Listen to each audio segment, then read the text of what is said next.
ಇವತ್ತು ಹೊಸ ವರ್ಷದ ಫಸ್ಟ್ ಸಂಡೇ ಅಲ್ವಾ? ಓಕೆ. ನಮ್ಮ ಸತ್ಯವೇದವನ್ನು ಲೂಕನು ಬರೆದ ಸುವಾರ್ತೆ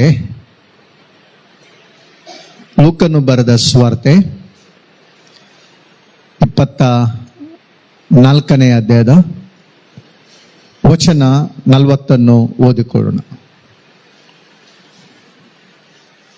Luke chapter 24 verse 40.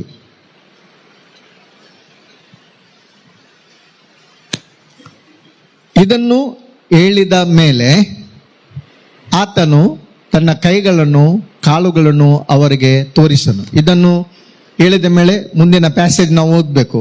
ಯಾವ ಸಂದರ್ಭದಲ್ಲಿ, ಯಾಕೆ ಆತನು, ಏನು ವಿಷಯಗಳನ್ನು ಆತನು ಹೇಳಿದನೆಂಬುದಾಗಿ ನಮಗೆ ಬಹುಶಃ 37ನೇ ವಚನದಿಂದ ನಾವು ಓದುವುದಾದ್ರೆ ನಮಗೆ ತಿಳಿತದೆ. 37ನೇ ವಚನದಿಂದ ಯೇಸು ಸ್ವಾಮಿ ಅವರಿಗೆ ದರ್ಶನ ಕೊಡ್ತಿದ್ದಾನಲ್ವಾ? ಓಕೆ, ಇದನ್ನು ನಾನು ಮತ್ತೆ ಎಕ್ಸ್ಪ್ಲೈನ್ ಮಾಡ್ತೇನೆ. ಆದರೆ 40ನೇ ವಚನ ನನ್ನ ಸಂದೇಶದ ಟೈಟಲ್, ಆರಿಸಿಕೊಂಡಂತ ವೇದ ವಾಕ್ಯ ಭಾಗ ಇವತ್ತಿನ ಸಂದೇಶಕ್ಕಾಗಿ. ಆತನು ತನ್ನ ಕೈಗಳನ್ನು ಕಾಲುಗಳನ್ನು ಅವರಿಗೆ ತೋರಿಸಿ. When he had said this, he showed them his hands and his feet. ಇವತ್ತಿನ ನನ್ನ ಸಂದೇಶದ ದ ಹ್ಯಾಂಡ್ಸ್ ಆಫ್ ಕ್ರೈಸ್ಟ್, ಕ್ರಿಸ್ತನ ಕೈಗಳು, ಕ್ರಿಸ್ತನ ಹಸ್ತ 2026ನೇ ವರ್ಷದಲ್ಲಿ ನಿಮ್ಮನ್ನು ಹಿಡಿದು ನಡೆಸುವಂಥದ್ದು. ಆತನು ನಿಮ್ಮನ್ನು ನಡೆಸುವ ದೇವರಾಗಿದ್ದಾನೆ. ಅದಕ್ಕೆ ಆತನ ಹೇಳ್ತಾನೆ, ನೀವು ಆತನ ಹಸ್ತದಲ್ಲಿ ಇರುವುದಾದ್ರೆ ಆತನ ಹೇಳ್ತಾನೆ, I will never leave you nor forsake you. ನಾನು ನಿಮ್ಮನ್ನು ಕೈ ಬಿಡುವುದಿಲ್ಲ, ನಾನು ನಿಮ್ಮನ್ನು ತೊರೆದು ಬಿಡುವುದಿಲ್ಲ. ಆದ್ದರಿಂದ ಇವತ್ತು ಕ್ರಿಸ್ತನ ಹಸ್ತದ ಬಗ್ಗೆ 7 ಸಂಗತಿಗಳನ್ನು ಸಾಧ್ಯವಾದರೆ 7 ಸಂಗತಿಗಳನ್ನು, 7 ಸತ್ಯಗಳನ್ನು, 7 ಲೆಸನ್ ಅನ್ನು ನಾವು ಕ್ರಿಸ್ತನ ಹಸ್ತದ ಬಗ್ಗೆ ನಾವು ತಿಳಿಯುವವರಾಗಿದ್ದೇವೆ. ಕ್ರಿಸ್ತನ ಹಸ್ತ, the hands of the covenant. ಕ್ರಿಸ್ತನ ಹಸ್ತವು ಒಡಂಬಡಿಕೆಯ ಹಸ್ತವಾಗಿದೆ. ದ ಹ್ಯಾಂಡ್ಸ್ ಆಫ್ ಲವ್, ಕ್ರಿಸ್ತನ ಹಸ್ತವು ಪ್ರೀತಿಯ ಹಸ್ತವಾಗಿದೆ. The hands of mercy, the hands of miracle, the hands of grace. ಕ್ರಿಸ್ತನ ಹಸ್ತವು ನಮ್ಮನ್ನು ರೂಪಿಸುವ ಹಸ್ತವಾಗಿದೆ, ನಮ್ಮನ್ನು ಶುದ್ಧಪಡಿಸುವ ಹಸ್ತವಾಗಿದೆ. ಹ್ಯಾಂಡ್ಸ್ ಆಫ್ ಹೀಲಿಂಗ್, ಕ್ರಿಸ್ತನ ಹಸ್ತವು ನಮ್ಮನ್ನು ಸ್ವಸ್ಥಪಡಿಸುವ ಹಸ್ತವಾಗಿದೆ ಮತ್ತು ಒಡಂಬಡಿಕೆ ಹಸ್ತವಾಗಿದೆ ಮತ್ತು ನಮ್ಮನ್ನು ಸ್ವಸ್ಥಪಡಿಸುವಂತ ಹಸ್ತವಾಗಿದೆ. ಈ ಒಂದು ಪ್ಯಾಸೇಜ್ ಅನ್ನು ಓದುವಾಗ ಜಸ್ಟ್ ನೀವು ಥಿಂಕ್ ಮಾಡಿರಿ, ಆಲೋಚನೆ ಮಾಡಿರಿ, ಮೆಡಿಟೇಟ್ ಮಾಡಿರಿ. ಯೇಸು ತನ್ನ ಕೈಗಳನ್ನು ಶಿಷ್ಯರಿಗೆ ತೋರಿಸ್ತಾನೆ. ಯೇಸು ತನ್ನ ಕೈಗಳನ್ನು ಯಾರಿಗೆ ತೋರಿಸ್ತಾನೆ? ಶಿಷ್ಯರಿಗೆ ತೋರಿಸ್ತಾನೆ.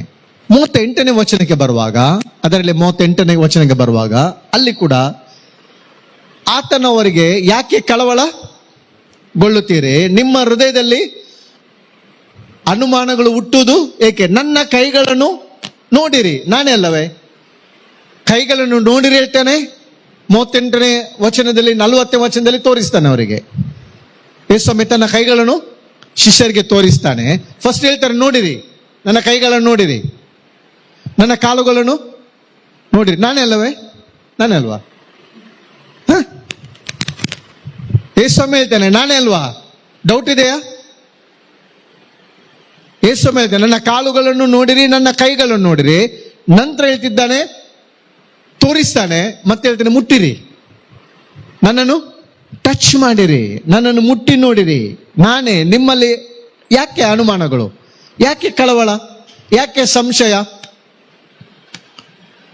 ನಾನು ಪರ್ಸನಲಿ ಈ ಒಂದು ಮೆಸೇಜ್ ಅನ್ನು ಪ್ರಿಪೇರ್ ಮಾಡಿ ನಾನು ಆಲೋಚನೆ ಮಾಡಿದೆ, ಈ ಯೇಸು ಕೈಗಳನ್ನು ತೋರಿಸುವುದು ನಮಗೆ ಏನು ಸಂದೇಶ ಕೊಡ್ತದೆ? ಏನು ಮೆಸೇಜ್ ನಮಗೆ ದೇವರು ಕೊಡ್ಲಿಕ್ಕೆ ಬಯಸ್ತಾನೆ? ಏನು ಬೋಧಿಸ್ಲಿಕ್ಕೆ? ಯೇಸು ತನ್ನ ಕೈಗಳನ್ನು ತೋರಿಸುವುದರಿಂದ, ಯೇಸು ತನ್ನ ಕಾಲುಗಳನ್ನು ತೋರಿಸುವುದರಿಂದ, ಇವತ್ತು ಕೈಗಳ ಬಗ್ಗೆ ಮಾತ್ರ ಮಾತಾಡುವ. ಯೇಸು ನಮಗೆ ತನ್ನ ಕೈಗಳನ್ನು ತೋರಿಸುವುದರಿಂದ ಯೇಸು ನಮಗೆ ಏನು ಸಂದೇಶ ಕೊಡ್ಲಿಕ್ಕೆ ಬಯಸ್ತಾನೆ? ಏನು ಬೋಧನೆ ಇವತ್ತು ನಮಗೆ ಆತನ ಬೋಧಿಸ್ಲಿಕ್ಕೆ ಇಷ್ಟಪಡ್ತಾನೆ? ಆಕಾಶ ಮಂಡಲ ಉಂಟು ಮಾಡಿದಂತ ದೇವರು ಅವನಿಗೆ ಬಂದು ಹೇಳ್ಬೇಕಾ? ಕೈ ತೋರಿಸುವಂತ ಅವಶ್ಯಕತೆ? ಮನುಷ್ಯನು, ನಾವು ಮನುಷ್ಯರು. ಆತನು ಸೃಷ್ಟಿಕರ್ತನು, ಆತನು ಯಾರಾಗಿದ್ದಾನೆ? ದೇವರು, ದೇವಾದಿ ದೇವನು. ಆಕಾಶ ಮಂಡಲವನ್ನು, ಸೌರ ಮಂಡಲವನ್ನು ನಾವು ನೋಡ್ತೇವೆ, ಗ್ಯಾಲಕ್ಸಿ ಇರುವಂತ ಮಿಲಿಯನ್ ಸ್ಟಾರ್ಗಳನ್ನು ಆತನ್ನು ಸೃಷ್ಟಿಸಿದವನು. ಆಲೋಚನೆ ಮಾಡಿ, 7 ನಕ್ಷತ್ರ ಕೈಯಲ್ಲಿ ಹಿಡಿದಿದೆ. ಒಂದು ನಕ್ಷತ್ರ ಪವರ್ ಏನು ನಮಗೆ ಇಮ್ಯಾಜಿನ್ ಮಾಡ್ಲಿಕ್ಕೆ ಆಗ್ತದಾ? ಅದರ ಡಿಸ್ಟೆನ್ಸ್ ನಮಗೆ ಗೊತ್ತಾ? ಎಷ್ಟು ಡಿಸ್ಟೆನ್ಸ್ ಇದೆ? ನಾವು ನಕ್ಷತ್ರ ನೋಡುವಾಗ ಎಷ್ಟು ಚಿಕ್ಕ ಗಾತ್ರವಾಗಿ ಇಲ್ಲಿಂದ ನಾವು ನೋಡ್ತೇವೆ. ಅದರ ಪವರ್ ಏನು?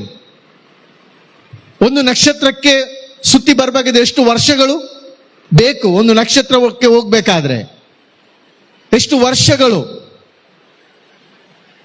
ಬೆಳಕಿನ ವೇಗ ಎಷ್ಟು? ಆದ್ರೆ ಅಲ್ಲಿ ವೇಗಬೇಕಾದ್ರೆ ಅಷ್ಟು ವೇಗದಲ್ಲಿ ಹೋದ್ರೂ ಕೂಡ ಎಷ್ಟು ವರ್ಷಗಳು ಹಿಡಿತದೆ? ಅಂತ ನಕ್ಷತ್ರಗಳನ್ನು ಆತನ ಕೈಯಲ್ಲಿ ಇಟ್ಕೊಂಡಿದ್ದಾನೆ. ಆಮೇಲೆ ಆಲೋಚನೆ ಮಾಡಿ, ಸರ್ವಶಕ್ತನಾದ ದೇವರು, ಸೃಷ್ಟಿಕರ್ತನು, ಎಲ್ಲ ಮಹಿಮೆ ಪ್ರಭಾವವುಳ್ಳಂತ ದೇವರು. ಸುಂದರವಾದ ಹೂಗಳನ್ನು ಕಣ್ಣಿನ ಮುಂದೆ ತನ್ನಿರಿ, ದೃಷ್ಟಿಸಿರಿ, ಸೃಷ್ಟಿಯ ಆ ಸೊಬಗನ್ನು ನೋಡಿರಿ. ನಿಮ್ಮ ದೃಷ್ಟಿಯಿಂದ ದೃಷ್ಟಿಸಿ ಆಲೋಚನೆ ಮಾಡಿ, ಕ್ರಿಸ್ತನನ್ನು ದೃಷ್ಟಿಸಿರಿ. ಇಂಥ ಎಲ್ಲವನ್ನು ಸೃಷ್ಟಿ ಮಾಡಿದಂತ ದೇವಾದಿ ದೇವನು ತನ್ನ ಕೈಗಳನ್ನು ಶಿಷ್ಯರಿಗೆ ತೋರಿಸ್ತಾ ಇದ್ದಾನೆ, ತನ್ನನ್ನು ಪ್ರಕಟಪಡಿಸಿಕೊಳ್ತಾನೆ, ತಾನು ಯಾರೆಂಬುದಾಗಿ. ತನ್ನ ಕಾಲುಗಳನ್ನು ಆತನಿಗೆ ಶಿಷ್ಯರಿಗೆ ತೋರಿಸ್ತಾನೆ. ಹಾಗಾದ್ರೆ ಏನು ಲೆಸನ್ ನಮ್ಗೆ ಕರ್ತನು ಕೊಡ್ಲಿಕ್ಕೆ ಬಯಸ್ತಾನೆ? ಏನು ಬೋಧನೆ ನಮ್ಗೆ ಆತನು ಬೋಧಿಸ್ಲಿಕ್ಕೆ ಇಷ್ಟಪಡ್ತಾನೆ? ಇವತ್ತು ನನ್ನ ಫಸ್ಟ್ 2026ನೇ ವರ್ಷದ ಫಸ್ಟ್ ಮೆಸೇಜ್ ಏನಂತ ಹೇಳಿದ್ರೆ, ಕರ್ತನ ಹಸ್ತವು ಮಹಿಮೆಯುಳ್ಳ ಹಸ್ತವಾಗಿದೆ. ಆಮೇನ್. ಕರ್ತನ ಹಸ್ತವು ನಮ್ಮನ್ನು ಆಶೀರ್ವದಿಸುವ ಹಸ್ತವಾಗಿದೆ. ಹ್ಯಾಂಡ್ ಆಫ್ ಬ್ಲೆಸ್ಸಿಂಗ್, ನಮ್ಮನ್ನು ಸ್ವಸ್ಥಪಡಿಸುವಂತ ಹಸ್ತವಾಗಿದೆ, ನಮ್ಮನ್ನು ನಡೆಸುವಂತ ಹಸ್ತವಾಗಿದೆ, ನಮ್ಮನ್ನು ಕಂಫರ್ಟ್ ಮಾಡುವಂತ ಹಸ್ತವಾಗಿದೆ, ನಮ್ಮನ್ನು ಆಧರಿಸುವ ಹಸ್ತವಾಗಿದೆ. ಆದ್ರಿಂದ ನಾನು ತಿಳ್ಕೊಳ್ತೇನೆ ಪರ್ಸನಲ್ ಆಗಿ, ಆತನು ತನ್ನ ಕೈಗಳನ್ನು ತೋರಿಸಬೇಕಾದ್ರೆ ಶಿಷ್ಯರಿಗೆ ಸೃಷ್ಟಿಕರ್ತನು ಯಾಕೆ ಸೃಷ್ಟಿಗೆ ಬಂದು ಹೇಳ್ಬೇಕು ನನ್ನ ಕೈಗಳನ್ನು ನೋಡಿರಿ ಎಂಬುದಾಗಿ? ಆತನು ನಿನ್ನನ್ನು ಅತಿಯಾಗಿ ಪ್ರೀತಿಸ್ತಾನೆ. ಆಮೇನ್. Yes or no? ಆತನು ಕೈಗಳನ್ನು ಬಂದು ನಿನಗೆ ತೋರಿಸ್ಬೇಕಾದ್ರೆ, ನನ್ನ ಕೈಗಳನ್ನು ನೋಡು ಮಗನೇ, ಮಗಳೇ, ಯಾಕೆ ಅನುಮಾನ ಪಡ್ತೀಯ? ಯಾಕೆ ನಿನಗೆ ಸಂಶಯ? ಯಾಕೆ ನಿನಗೆ ಕಳವಳ? ಯಾಕೆ ನಿನಗೆ ಬೇಸರ? ಯಾಕೆ ನಿನಗೆ ದುಃಖ? ಯಾಕೆ ನೀನು ಸ್ಟ್ರಗಲ್ ಆಗ್ತಿ? ನನ್ನನ್ನು ನೋಡು, ನನ್ನ ಕೈಗಳನ್ನು ನೋಡು. ಹ್ಯಾಂಡ್ಸ್ ಆಫ್ ಲವ್, ಪ್ರೀತಿಸುವಂತ ಹಸ್ತ, ಮಮತೆಯ ಹಸ್ತ, ಕರುಣೆಯ ಹಸ್ತ, hands of mercy, hands of covenant, ಒಡಂಬಡಿಕೆ ಹಸ್ತ. ಈ ಒಂದು ಸಿಚುವೇಶನ್ ಯೇಸುಸ್ವಾಮಿ ಯಾವಾಗ ಅವರಿಗೆ ಪ್ರಕಟಿಸಿಕೊಳ್ತಾನೆ ಅಂತ ಹೇಳಿದ್ರೆ, ನಾವು ನೋಡ್ತಿದ್ದೇವೆ ಈ ಒಂದು ಸಂದರ್ಭ. ಎಲ್ಲರೂ ಯೆರೂಸಲೇಮಿನ ಒಂದು ಕೋಣೆಯಲ್ಲಿದ್ದಾರೆ, ಬಾಗಿಲೆಲ್ಲ ಮುಚ್ಚಿಕೊಂಡು, ಕಂಪ್ಲೀಟ್ ಫುಲ್ ಬಾಗಿಲೆಲ್ಲ, ಯಾವುದು ಕೂಡ ಹೋಲ್ ಇಲ್ಲ, ಬರೇ ಖಾಲಿ ಕಿವಿ ಮಾತ್ರ ಸೌಂಡ್ ಕೇಳ್ತದ ಎಂಬುದಾಗಿ, ಸೌಂಡ್ ಯಾರಾದ್ರೂ ಬರ್ತಾರೆ ಎಂಬುದಾಗಿ. ಶಿಷ್ಯರು ಭಯದಲ್ಲಿದ್ದಾರೆ. ಯಾಕಂತ ಹೇಳಿದ್ರೆ ಶಿಷ್ಯರು ಆಲೋಚನೆ ಮಾಡಿದ್ರು, ಯೇಸುಸ್ವಾಮಿ ರೋಮ್ ಸಾಮ್ರಾಜ್ಯವನ್ನು ಅಳಿಸ್ತಾನೆ, ರೋಮ್ ಸಾಮ್ರಾಜ್ಯವನ್ನು ಕಿತ್ತಾಕಿಕೊಂಡು ತಾನಿನ್ನು ಅಧಿಕಾರ ನಡೆಸ್ತಾನೆ ಯೇಸುಸ್ವಾಮಿ. ಅದರೊಟ್ಟಿಗೆ ನಾವು ಕೂಡ ಯೇಸುಸ್ವಾಮಿ ಒಟ್ಟಿಗೆ ಹೀರೋಗಳಾಗಿಕೊಂಡು ನಾವು ಕೂಡ ಏನ್ ಮಾಡ್ತೇವೆ? ಅಧಿಕಾರ ನಡೆಸ್ತೇವೆ. ನಾವು ಕೂಡ 12 ಮಂದಿ ಶೈನ್ ಆಗ್ತೇವೆ. ಯೇಸುಸ್ವಾಮಿ ರಾಜನಾಗಿ ಬಂದಿದ್ದಾನೆ, ಅವನೇನ್ ಮಾಡ್ತಾನೆ? ರೋಮ್ ಸರ್ಕಾರವನ್ನು ತೆಗೆದುಹಾಕಿಕೊಂಡು ಮತ್ತೆ ಯೇಸು ತನ್ನ ಸರ್ಕಾರ ಸ್ಥಾಪಿಸ್ತಾನೆ. ನಾವು ಅವನೊಟ್ಟಿಗೆ ಇರ್ತೇವೆ ಎಂಬುದಾಗಿ ಆಲೋಚನೆ ಮಾಡಿದ್ರು. ಆದ್ರೆ ಇದು ಪಿಕ್ಚರ್ ಉಲ್ಟಾಯ್ತು. ಯೇಸುಸ್ವಾಮಿ ಹೇಳಿದ್ದಾನೆ, ನಾನು ಸಾಯ್ತೇನೆ, ನನ್ನನ್ನು ಶಿಲುಬೆಗೆ ಹಾಕ್ತಾರೆ, ನಾನು ಪುನರ್ತನ ಆಗ್ತೇನೆ. ಎಲ್ಲ ಸಂದರ್ಭಗಳಲ್ಲಿ ಯೇಸುಸ್ವಾಮಿ ಅವರಿಗೆ ತಿಳಿಸಿದ್ದಾನೆ, ಟೀಚ್ ಮಾಡಿದ್ದಾನೆ. ಆದ್ರೆ ಅವರು ಮರೆತು ಬಿಟ್ರು, ಅವರು ಭಯಪಟ್ರು. ಮಿರಕಲ್ಸ್ ನೋಡಿದ್ದಾರೆ, ಅದ್ಭುತ ನೋಡಿದ್ದಾರೆ, ಸತ್ತವರು ಎದ್ದು ಬಂದದ್ದು ನೋಡಿದ್ದಾರೆ, ಕುರುಡರಿಗೆ ಕಣ್ಣು ಬಂದದ್ದು ನೋಡಿದ್ದಾರೆ. ನೋಡಿ, ಮನುಷ್ಯರು ಎಲ್ಲವನ್ನು ನೋಡಿದ್ರೂ ಕೂಡ ಅವ್ರು ಏನ್ ಮಾಡಿದ್ರು? ಎಲ್ಲವನ್ನು ಮರೆತು ಬಿಟ್ಟಿದ್ದಾರೆ ಭಯದಿಂದ. ಅವರಿಗೆ ಬೆಳಕು ಕೂಡ ಕತ್ತಲಾಗಿದೆ, ಎಲ್ಲಿ ಕೂಡ ಲೈಟ್ ಕಾಣ್ತಾ ಇಲ್ಲ ಅವರಿಗೆ. ಅವರು ಯೆರೂಸಲೇಮಿನ ಒಂದು ಕೊಠಡಿಯಲ್ಲಿ, ಒಂದು ಕೋಣೆಯಲ್ಲಿ ಕೂತ್ಕೊಂಡು ಭಯದಿಂದ ಅವ್ರೇನ್ ಮಾಡಿದ್ದಾರೆ? ಎಲ್ಲ ಡೋರ್ಗಳನ್ನು ಕ್ಲೋಸ್ ಮಾಡಿದ್ದಾರೆ, ಮುಚ್ಚಿಬಿಟ್ಟಿದ್ದಾರೆ, ಎಲ್ಲ ಡೋರ್ಗಳನ್ನು ಕ್ಲೋಸ್ ಮಾಡಿದ್ದಾರೆ. ಯಾಕೆಂತ ಹೇಳಿದ್ರೆ ಯೇಸು ಸ್ವಾಮಿ ಸತ್ಯನಂದ್ರ ಅವರೆನಿಸಿದ್ದು, ಆಯ್ತು, ಇವನು ಹೇಳಿದ ರಾಜ್ಯವನ್ನು ಸ್ಥಾಪಿಸ್ತೇನೆ, ನನ್ನ ರಾಜ್ಯ ಸ್ಥಾಪಿಸ್ತೇನೆ, ನೀವು ನನ್ನ ರಾಜ್ಯದಲ್ಲಿ ಏನ್ ಮಾಡ್ತೀರಿ? ನನ್ನೊಟ್ಟಿಗೆ ನೀವು ಕೂಡ ರೂಲ್ ಮಾಡ್ತೀರಿ ಎಂಬುದಾಗಿ ಎಲ್ಲ ಹೇಳಿಕೊಂಡು ಪಿಲಾತನ ಕೈಗೆ ಸಿಕ್ಕಿ ಬಿದ್ದ. ಯೂದನವನನ್ನು ಹಿಡಿದುಕೊಟ್ಟ, ಹೆರೋದನು ಅವನನ್ನು ಹಿಂಸೆ ಮಾಡಿದ, ಪಿಲಾತನು ಹಿಂಸೆ ಮಾಡಿ ಅವನನ್ನು ಶಿಲುಬೆಗೆ ಹಾಕಿದ್ರು, ಅವನಿಗೆ ಕೊರಡೆಯಿಂದ ಹೊಡೆದ್ರು, ಅವನು ಸತ್ತ, ಊನಲ್ಪಟ್ಟ. Story end. ಎಪಿಸೋಡ್ 2 ಅವರಿಗೆ ಅರ್ಥ ಆಗ್ಲಿಲ್ಲ. ಪಾರ್ಟ್ 2 ಸಿನಿಮಾದ 2ನೇ ಭಾಗ ಅವ್ರಿಗೆ ಏನಾಗ್ಲಿಲ್ಲ, ಅರ್ಥ ಮಾಡ್ಕೊಳ್ಳೋ. ಆಯ್ತು, ಮುಗೀತು, ಕ್ಲೈಮ್ಯಾಕ್ಸ್ ಎಲ್ಲ ಮುಗೀತು, ಫಸ್ಟ್ ಪಾರ್ಟ್ ಮುಗೀತು ಎಂಬುದಾಗಿ ಆಲೋಚನೆ ಮಾಡಿಕೊಂಡು ಅವ್ರಿಗೆಲ್ಲ ಈಗ ಏನಾಗಿದೆ ಅಂತ ಹೇಳಿದ್ರೆ, ಎಲ್ಲ ಯಹೂದ್ಯರು, ಪರಿಸರು, ಶಾಸ್ತ್ರಿಗಳು ಇವ್ರು ಹುಡುಕ್ತಿದ್ದಾರೆ. ಗುರು ಸತ್ತು ಹೋದ, ಇನ್ನು ಇವ್ರನ್ನ ಏನ್ ಮಾಡ್ಬೇಕು, ಶಿಷ್ಯರನ್ನು ಹಿಡಿಬೇಕು. ಶಿಷ್ಯರನ್ನು ಹಿಂಸೆ ಕೊಟ್ಟು ಅವರಿಗೀಗ ಭಯ, ನಮ್ಮನ್ನು ಪಬ್ಲಿಕ್ ನಲ್ಲಿ ತರ್ತಾರೆ, ನಮ್ಮನ್ನು ಕಲ್ಲೆಸುವುದೇನ್ ಮಾಡ್ತಾರೆ, ನಮ್ಮನ್ನು ಕೊಲ್ತಾರೆ ಎಂಬ ಭಯದಿಂದ ಅವರು ಏನ್ ಮಾಡಿದ್ದಾರೆ ಅಂದ್ರೆ, ಯೆರೂಸಲೇಮಿನ ಮಹಡಿಯಲ್ಲಿ ಕೂತ್ಕೊಂಡಿದ್ದಾರೆ. ಎಲ್ಲ ಬಾಗಿಲನ್ನು ಮುಚ್ಚಿಕೊಂಡು ಅವರು ಕೂತ್ಕೊಂಡಿರುವಾಗ ಯೇಸು ಸ್ವಾಮಿ ಏನ್ ಮಾಡಿದ ಅಂತ ಹೇಳಿದ್ರೆ, ಅವರ ಒಳಗೆ ಬಂದ ಡೈರೆಕ್ಟ್. ಆಮೇಲೆ ಯೇಸು ಸ್ವಾಮಿ ಅವರ ಒಳಗೆ ಬಂದುಕೊಂಡು, ಯಾಕೆ ಭಯ ಪಡ್ತೀರಿ? ಅವ್ರು ಅಂಜಿದ್ರು, ನಡುಗಿದ್ರು. ಅಯ್ಯೋ ಪಾಪ, ಏನ್ ಮಾಡ್ಬೇಕು ಅವರು? ನಮ್ಮನ್ನು ಗಲ್ಲಿಗೆ ಹಾಕ್ತಾರೆ, ಕಲ್ಲೆಸೆತಾರೆ, ನಮ್ಮ ಗುರು ಹೋದ, ಈಗ ನಮಗೆ ಸಪೋರ್ಟ್ ಮಾಡೋರು ಯಾರಿಲ್ಲ, ನಮಗೆ ಧೈರ್ಯ ಕೊಡೋರು ಯಾರಿಲ್ಲ. ಪರಿಸರು, ಶಾಸ್ತ್ರಿಗಳು ನಮ್ಮನ್ನು ಹುಡುಕ್ತಿದ್ದಾರೆ, ನಮಗಿನ್ನು ಮರಣವೇ ಗತಿ ಎಂಬುದಾಗಿ ಅನುಮಾನದಿಂದ ಹೃದಯದಲ್ಲಿ ಎಲ್ಲ ಕಳವಳ. ಎಲ್ಲಿ ನೋಡಿದ್ರು ಅವ್ರಿಗೆ ಡಾರ್ಕ್ನೆಸ್, ಕತ್ತಲೆ ಆವರಿಸಿದೆ, ಅಂಧಕಾರ ಆವರಿಸಿದೆ, ಮರಣ ಅವರ ಸುತ್ತಲಿದೆ. ಅವರಿಗೆ ಹೊರಗೆ ಹೋಗುವಾಗಿಲ್ಲ. ಪಬ್ಲಿಕ್ ನಲ್ಲಿ ಹೋದ್ರೆ ಗುರುತಿಸ್ತಾರೆ, ಇವರು ಈತನ ಅನುಯಾಯಿಗಳು, ಇವರು ಹಿಡೀರ್ ಎಂಬುದಾಗಿ ಶಾಸ್ತ್ರಿಗಳು, ಪರಿಸರರು ನೋಟಿಸ್ ಮಾಡ್ತಾರೆ. ಆದ್ದರಿಂದ ಯಾರಿಗೆ ಗೊತ್ತಿಲ್ಲದ ಒಂದು ನಿಗೂಢವಾದ ಸ್ಥಳದಲ್ಲಿ ರಹಸ್ಯವಾಗಿಕೊಂಡು ಅವ್ರು ಏನ್ ಮಾಡ್ತಿದ್ದಾರೆ, ಎಲ್ಲ ಶಿಷ್ಯರು, ಅದ್ರಲ್ಲಿ ತೋಮನಿರ್ಲಿಲ್ಲ, ಅವನು ಇನ್ನೊಂದು ಕಡೆ ಬಹುಶಃ ಗುಹೆಯಲ್ಲಿ ಕೂತ್ಕೊಂಡಿದ್ನೇನ, ಬಹುಶಃ ಗೊತ್ತಿಲ್ಲ. ಎಲ್ಲರೂ ಅಡಗಿ ಕೂತ್ಕೊಂಡಿರುವಾಗ ಯೇಸು ಸ್ವಾಮಿ ಒಳಗೆ ಎಂಟರ್ ಆಗ್ತಿದ್ದಾನೆ. ಯೇಸು ಸ್ವಾಮಿ ಟಕ್ ಮಾಡ್ಲಿಲ್ಲ, ಇವ್ರಿಗೆ ಆರ್ಟ್ ಫೈಲ್ ಆಗ್ಬಹುದು. ಯಹೂದ್ಯರು ಬಂದ್ರು, ಪರಿಸರ ಬಂದ್ರು, ಶಾಸ್ತ್ರಿಗಳು ಬಂದ್ರು ಎಂಬುದಾಗಿ. ಯೇಸು ಸ್ವಾಮಿ ಡೋರ್ ನೋಕ್ ಮಾಡ್ಲಿಲ್ಲ. ಯಾಕಂದ್ರೆ ಡೋರ್ ನೋಕ್ ಮಾಡಿದ್ರು ಕೂಡ ಅವ್ರು ತೆಗೋ ಪರಿಸ್ಥಿತಿಲಿ ಅವರು ಇಲ್ಲ. ಯಾಕಂದ್ರೆ ಒಂದು ನಮಗೆ ಗೊತ್ತಿದ್ದೊಂದು ಹಿಸ್ಟ್ರಿ, ಶ್ರೀಲಂಕಾದಲ್ಲಿ ಆದಂತ ಒಂದು ದೊಡ್ಡ ದಂಗೆ, ತಮಿಳಿಯರನ್ನು ಅವ್ರು ಏನ್ ಮಾಡ್ತಿದ್ರು, ಒಂದು ವಾರ ಆಯ್ತು.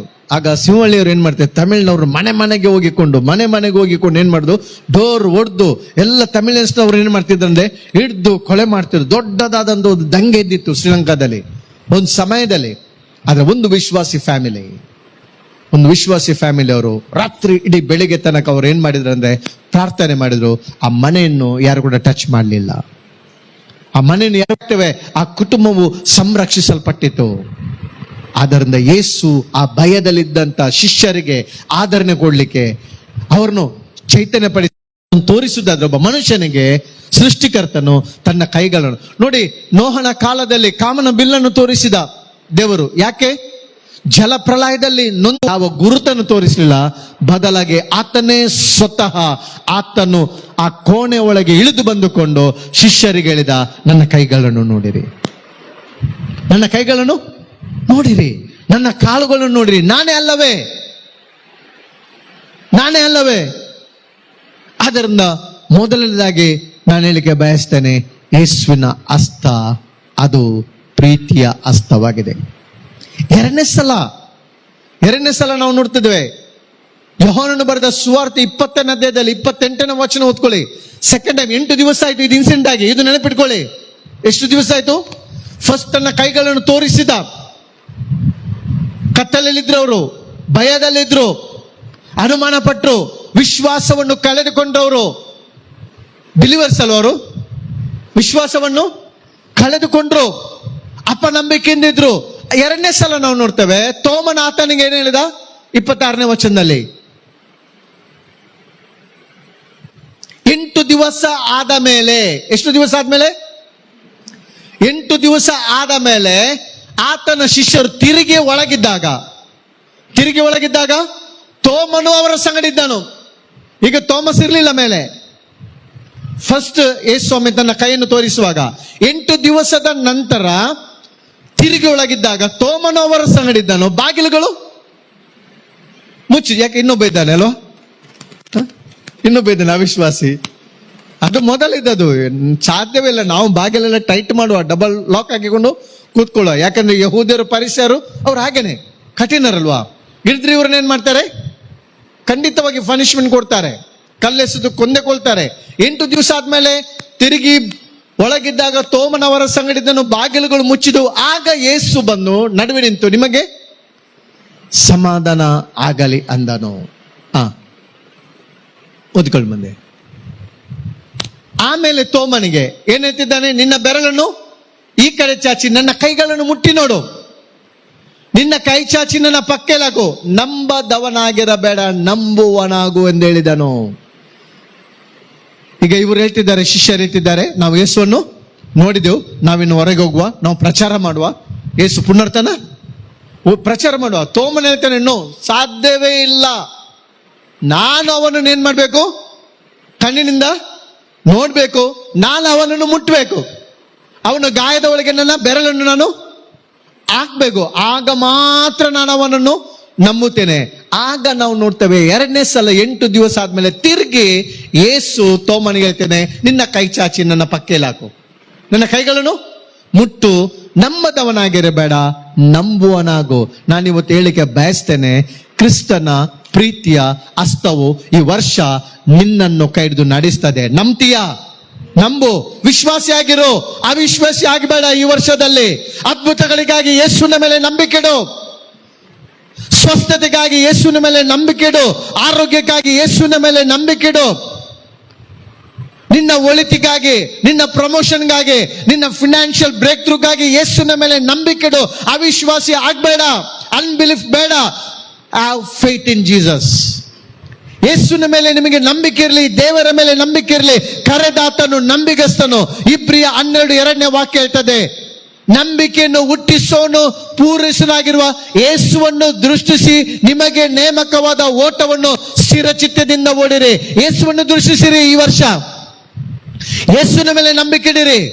ಎಷ್ಟೋ ಸಲ ನಾವು ವಿಶ್ವಾಸಿಗಳಾಗಿದ್ರು ಅನೇಕ ಸಲ ನಾವು ನಂಬುವುದಿಲ್ಲ, ಅನ್ಬಿಲೀಫ್. 24ನೇ ಅಧ್ಯಾಯ 40ನೇ ವಚನ ನೀವು ಅನೇಕ ವಿಷಯ ಓದಿ. 5 ಪ್ರಯೋಗ ಮಾಡಿ ಯೇಸು ಅವರಿಗೆ ತೋರಿಸ್ತಾನೆ. 5 ಪ್ರಯೋಗ ಅವರ ಕಣ್ಣು ಓಪನ್ ಮಾಡ್ಲಿಕ್ಕೆ. ನೆಕ್ಸ್ಟ್ ಗದರಿಸ್ತಾನೆ ಅವರ ಅವಿಶ್ವಾಸಕ್ಕೆ, ಅವರ ಅಪನಂಬಿಕೆಗೆ ಯೇಸು ಗದರಿಸ್ತಾನೆ. ನೋಡಿ, ನನಗೆ ತೋರಿಸ್ತಾನೆ, ನಾನು ಭೂತಲ್ಲ, ಅವ್ರು ಭೂತ ಹೇಳಿದ್ರು. ಯೇಸು ನೋಡಿದ ತಕ್ಷಣ ಹೇಳ್ತಾನೆ, ನನಗೆ ಭೂತಕ್ಕಿದ್ದಾಗ ನನಗೆ ನೋಡಿ ಮಾಂಸ ಇದೆ, ನನಗೆ ನನ್ನನ್ನು ನೋಡಿ. ಈಗ 2ನೇ ಸಲ ಯೇಸು ತನ್ನ ಕೈಯನ್ನು ತೋರಿಸಿದಾಗ ತೋಮನಿಗೆ ಮುಟ್ಲಿಕ್ಕೆ ಹೇಳುವಾಗ ಅಲ್ಲಿ ನಾವು ನೋಡ್ತೇವೆ ತೋಮನ ಟರ್ನಿಂಗ್ ಪಾಯಿಂಟ್. ಅವನೊಬ್ಬ ವಿಶ್ವಾಸ ವೀರನಾದ. ಆಮೇನ್. ಅವನೊಬ್ಬ ವಿಶ್ವಾಸ ವೀರನಾದ ತೋಮನು. ಏನು ಮಾಡಿದ ನೆಕ್ಸ್ಟ್ ಗೊತ್ತಾ? ಯೇಸುವಿನ ಮುಟ್ಟಿದ ನಂತರ ಮೊಣಕಾಲು ಬೀರಿ ಅಡ್ಡ ಬಿದ್ದು ಮೈ ಲಾರ್ಡ್ ಮೈ ಗಾಡ್ ಎಂಬುದಾಗಿ ಹೇಳಿದ ಆತನು, ನನ್ನ ದೇವರೇ, ನನ್ನ ಸ್ವಾಮಿ, ಇನ್ನು ನಾನು ಹಿಂಜರಿಯುವುದಿಲ್ಲ, ಇನ್ನು ನಾನು ಭಯ ಪಡುವುದಿಲ್ಲ, ಇನ್ನು ನಾನು ನಿನಗೋಸ್ಕರ ರಕ್ತ ಸಾಯ್ಲಿಕ್ಕೂ ಕೂಡ ನಾನು ಸಿದ್ಧನಿದ್ದೇನೆ.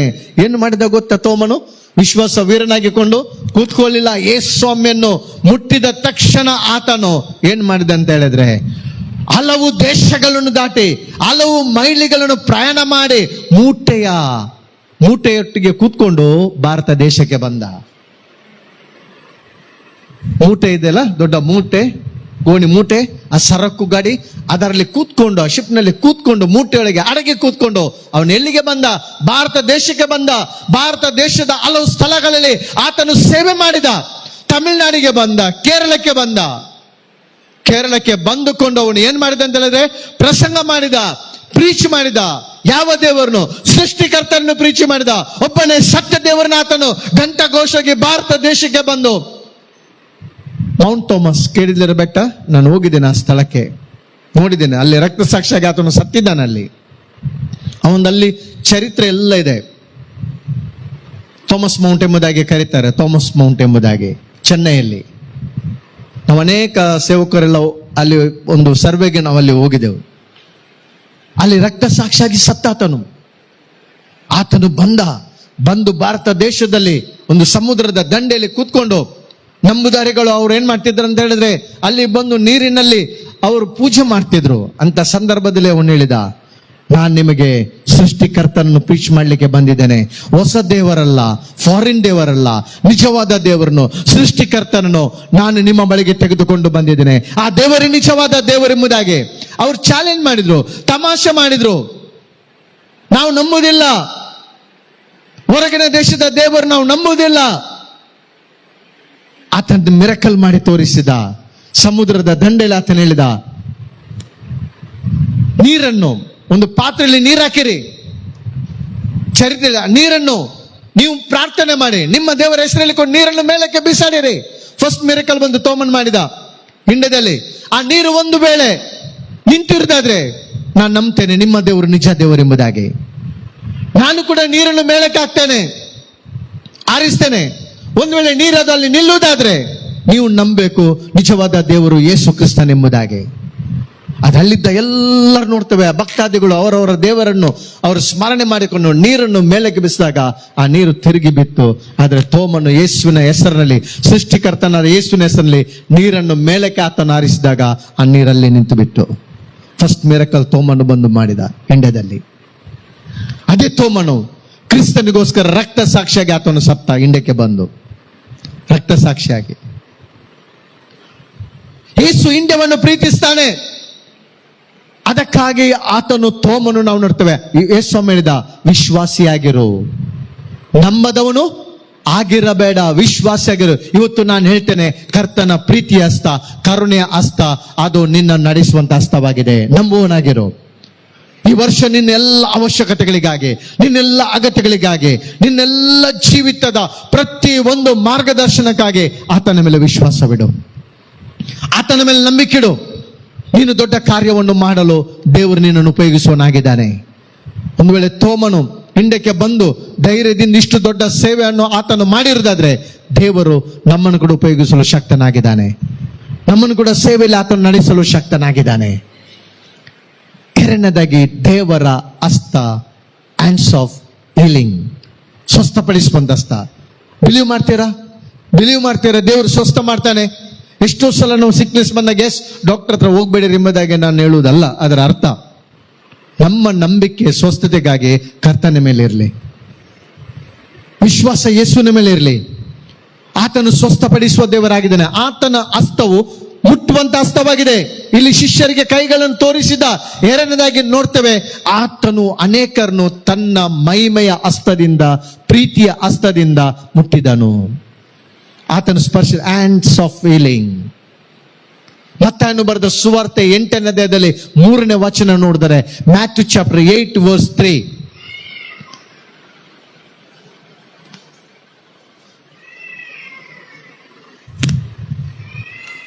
ಆತನು ಕೈ ನೀಡಿ ಅವನನ್ನು ಮುಟ್ಟಿ, ನೋಡಿ ದೇವರ ವಾಕ್ಯ, then Jesus put out his hand and touched him. ಹೇಳಿ, ಟಚ್ಡ್ ಹಿಮ್.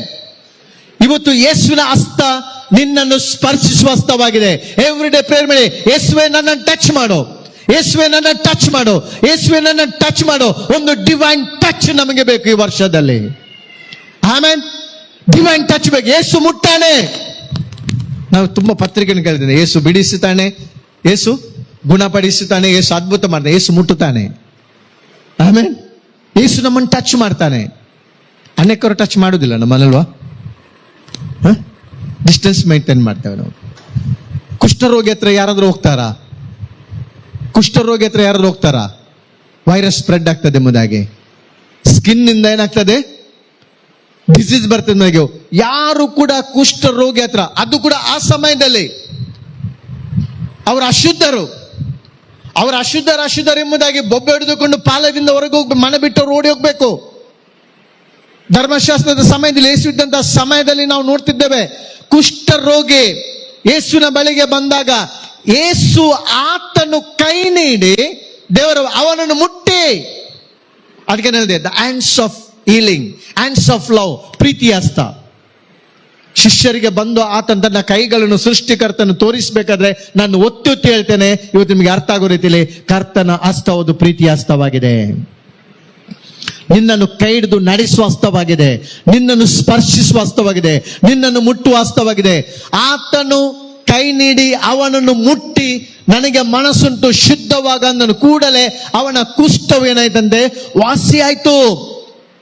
ಯಾರು ಕೂಡ ನಾವು ನೋಡ್ತೇವೆ ಆ ಸಮಯದಲ್ಲಿ ಕುಷ್ಠರೋಗಿನ ಟಚ್ ಮಾಡೋದಿಲ್ಲ. ಇವತ್ತು ಕೂಡ ಕೆಲವು ಸಿಕ್ನೆಸ್ ಬಂದಾಗ ನಾವು ಹತ್ತಿರ ಹೋಗುದಿಲ್ಲ, ಹಾಸ್ಪಿಟಲ್ ಕೂಡ ಅಲೌಡ್ ಮಾಡೋದಿಲ್ಲ. ನಮಗೆ ಒಂದು ರೀತಿಯಲ್ಲಿ ಭಯ ಕೂಡ ಆಗ್ತದೆ. ಕೊರೋನಾ ಸಮಯದಲ್ಲಿ ಎಷ್ಟು ಭಯ ಅಲ್ವಾ? ಒಂದು ಸೀನ್ ತೆಗೆದ್ರೆ ನಾವು 10 ಮೀಟರ್ ದೂರ ಓಡ್ತಿದ್ದೇವೆ ನಾವು. ಯಾರಾದ್ರೂ ಹತ್ತಿರ ಹೋಗ್ತಿದ್ರ? ಇಲ್ಲ. ಡಿಸ್ಟೆನ್ಸ್ ಮೇಂಟೈನ್ ಮಾಡ್ಬೇಕು. Yes, correct. ಆದ್ರೆ ಇಲ್ಲಿ ನನ್ನ ಕರ್ತನ ಹಸ್ತದ ಬಗ್ಗೆ ನಾನು ಮಾತಾಡ್ತೇನೆ. ಕರ್ತನ ಹಸ್ತವು ನನ್ನನ್ನು ಸ್ವಸ್ಥಪಡಿಸುವ ಹಸ್ತವಾಗಿದೆ. Jesus is our great physician. ಯೇಸು ನಮ್ಮ ಶ್ರೇಷ್ಠ ವೈದ್ಯನಾಗಿದ್ದಾನೆ. ಆತನು ಮಾರಣಾಂತಿಕವಾದ ಕುಷ್ಠ ರೋಗಗಳನ್ನು ಕೂಡ ಆತನ ಏನ್ ಮಾಡಿದ ಅಂದ್ರೆ ಟಚ್ ಮಾಡಿಕೊಂಡು ಸ್ವಸ್ಥ ಮಾಡಿದ. ಇವತ್ತು ಮುಂಜಾನೆಯಲ್ಲಿ ನಾನು ಹೇಳಿಕೆ ಬಯಸ್ತೇನೆ, ಪ್ರಕಟಣೆ ರೆವಲ್ಯೂಷನ್ ಅಂದ್ರೆ ಯೇಸು ನಮ್ಮನ್ನು ಈಗ ಕೂಡ ಮುಟ್ತಾನೆ. ಇನ್ನು ಯಾವ ಪರಿಸ್ಥಿತಿಲಿದ್ರು ಕೂಡ, ಯಾವ ಸ್ಥಿತಿಲಿದ್ರು ಕೂಡ ಆತನ ಪ್ರೆಸೆನ್ಸ್ಗೆ ಹೋಗುವಾಗ, lord touch me, I need your divine touch ಎಂಬುದಾಗಿ ನನ್ನ ಬಾಯಿಂದ ಒಂದು ಶಬ್ದ ಬಂದ್ರೆ ಆತನ ಟಚ್ ಮಾಡ್ತಾನೆ ನಿನ್ನನ್ನು. ಆಮೇಲೆ ನಿನ್ನನ್ನು ಹೀಲ್ ಮಾಡ್ತಾನೆ. ಎರಡನೇ ಸಂದರ್ಭ ನೋಡ್ತೇವೆ. ಈ ಸಮಯ ಪೇತ್ರನ ಮನೆಗೆ ಹೋದ. ಪೇತ್ರನತ್ತೆಗೆ ತುಂಬಾ ಜ್ವರ ಇತ್ತು, ನಡುಗ್ತಿದ್ರು ಪೇತ್ರನತ್ತೆ. 14ನೇ ವಚನ ಓದ್ಕೊಳ್ಳಿ. 14ನೇ ವಚನ. ತರುವಾಯ ಯೇಸು ಪೇತ್ರನ ಮನೆಗೆ ಬಂದು ಅವನ ಅತ್ತೆ ಜ್ವರದಲ್ಲಿ ಬಿದ್ದಿರೋದನ್ನು ಕಂಡು ಆಕೆನೇನು ಮಾಡಿದ? ಹಲೋ ಚರ್ಚ್, ನಾನು ಓದ್ತೇನೆ, ಇಲ್ಲಿ ನೋಡಿ. ಏನ್ ಮಾಡಿದ? ಕುಷ್ಠರೋಗಿನೇನ್ ಮಾಡಿದ? ಆತನು ಮುಟ್ಟಿದ. ಕುಷ್ಠರೋಗಿ ಏನಾದ? ಶುದ್ಧನಾದನೆಂಬುದಾಗಿ ದೇವರ ವಾಸಿಯಾದನು, ಶುದ್ಧನಾದನು. ಎರಡನೇದಾಗಿ ನಾವು ನೋಡ್ತೇವೆ, ತರುವಾಯ ಯೇಸು ಎಲ್ಲಿಗೆ ಬಂದ? ಈಗ ಶಿಷ್ಯನು, ಡಿಸೈಬಲ್ ಹೋಗ್ಲೇಬೇಕಲ್ಲ, ಹೈಲಿ ಇನ್ಫ್ಲುಯೆನ್ಸ್ ಪರ್ಸನ್ ಪೇತ್ರನು. ಯೇಸ್ವಾಮಿ ಪೇತ್ರನ ಮನೆಗೆ ಬಂದು ಅವನ ಅತ್ತೆ ಜ್ವರದಲ್ಲಿ ಬಿದ್ದಿರುವುದನ್ನು ಕಂಡು ಆಕೆಯನ್ನು ಏನು ಮಾಡಿದ? ಮುಟ್ಟಿದ. ಯೇಸ್ವಾಮಿ ಮುಟ್ಟಿದೆಂಬುದಾಗಿ ದೇವರ ವಾಕ್ಯ ಹೇಳ್ತದೆ. Hands of healing. ಯೇಸುವಿನ ಹಸ್ತವು ಈ ವರ್ಷ ನಿನ್ನನ್ನು ಮುಟ್ಟುವ ಹಸ್ತವಾಗಿದೆ. ಯೇಸು ಮುಟ್ಟುವಾಗ ನೀನು 100% ನೀನು ಸ್ವಸ್ಥನಾಗ್ತಿ. ಆಮೇಲೆ ಯೇಸು ಮುಟ್ತಾನೆ. ಯೇಸು ನಿನ್ನನ್ನು ಮುಟ್ತಾನೆ. ಯೇಸು ನಿನ್ನನ್ನು ಟಚ್ ಮಾಡ್ತಾನೆ. ಯೇಸು ನಿನ್ನನ್ನು ಟಚ್ ಮಾಡ್ತಾನೆ. ಯಾಕಂದ್ರೆ ಆತನ ಹಸ್ತವು ಪ್ರೀತಿ ಹಸ್ತವಾಗಿದೆ. ಆತನ ಹಸ್ತವು ಪ್ರೀತಿ ಹಸ್ತವಾಗಿದೆ. ಮೂರನೇ ಸಂದರ್ಭ ಮತ್ತಾಯ 20:24ನೇ ವಚನ ಹೇಳ್ತದೆ. ಮೂರನೇ ಸಂದರ್ಭ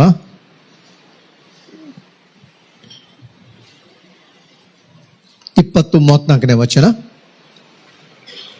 ಉಳಿದ 10 ಮಂದಿ ಆಗ ಯೇಸು, ಕೇಳಿಸಿಕೊಳ್ಳಿ, ಆಗ ಯೇಸು ಕನಿಕರಪಟ್ಟು ಅವರ ಕಣ್ಣುಗಳನ್ನು ಮುಟ್ಟಿದನು.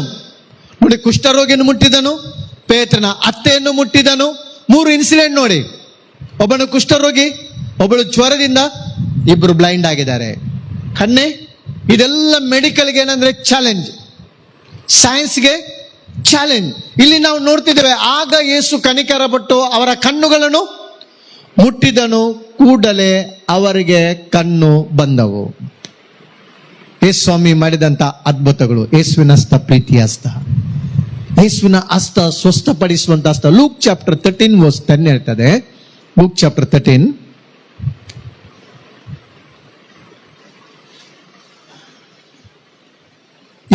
ಒಂದಾನೊಂದು ಸಬ್ಬತ್ ದಿನದಲ್ಲಿ ಆತನು ಒಂದು ಸಭಾ ಮಂದಿರದೊಳಗೆ ಉಪದೇಶ ಮಾಡುತ್ತಾ ಇದ್ದನು.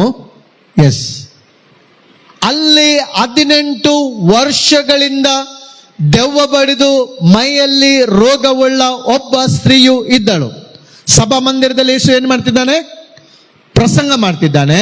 ನಂತರ ದೇವರ ವಾಕ್ಯ ಹೇಳ್ತಿದ್ದಲ್ಲಿ 18 ವರ್ಷದಿಂದ ದೆವ್ವ ಬಡಿದು ಮೈಯಲ್ಲಿ ರೋಗವುಳ್ಳ ಒಬ್ಬ ಸ್ತ್ರೀಯು ಇದ್ದಳು.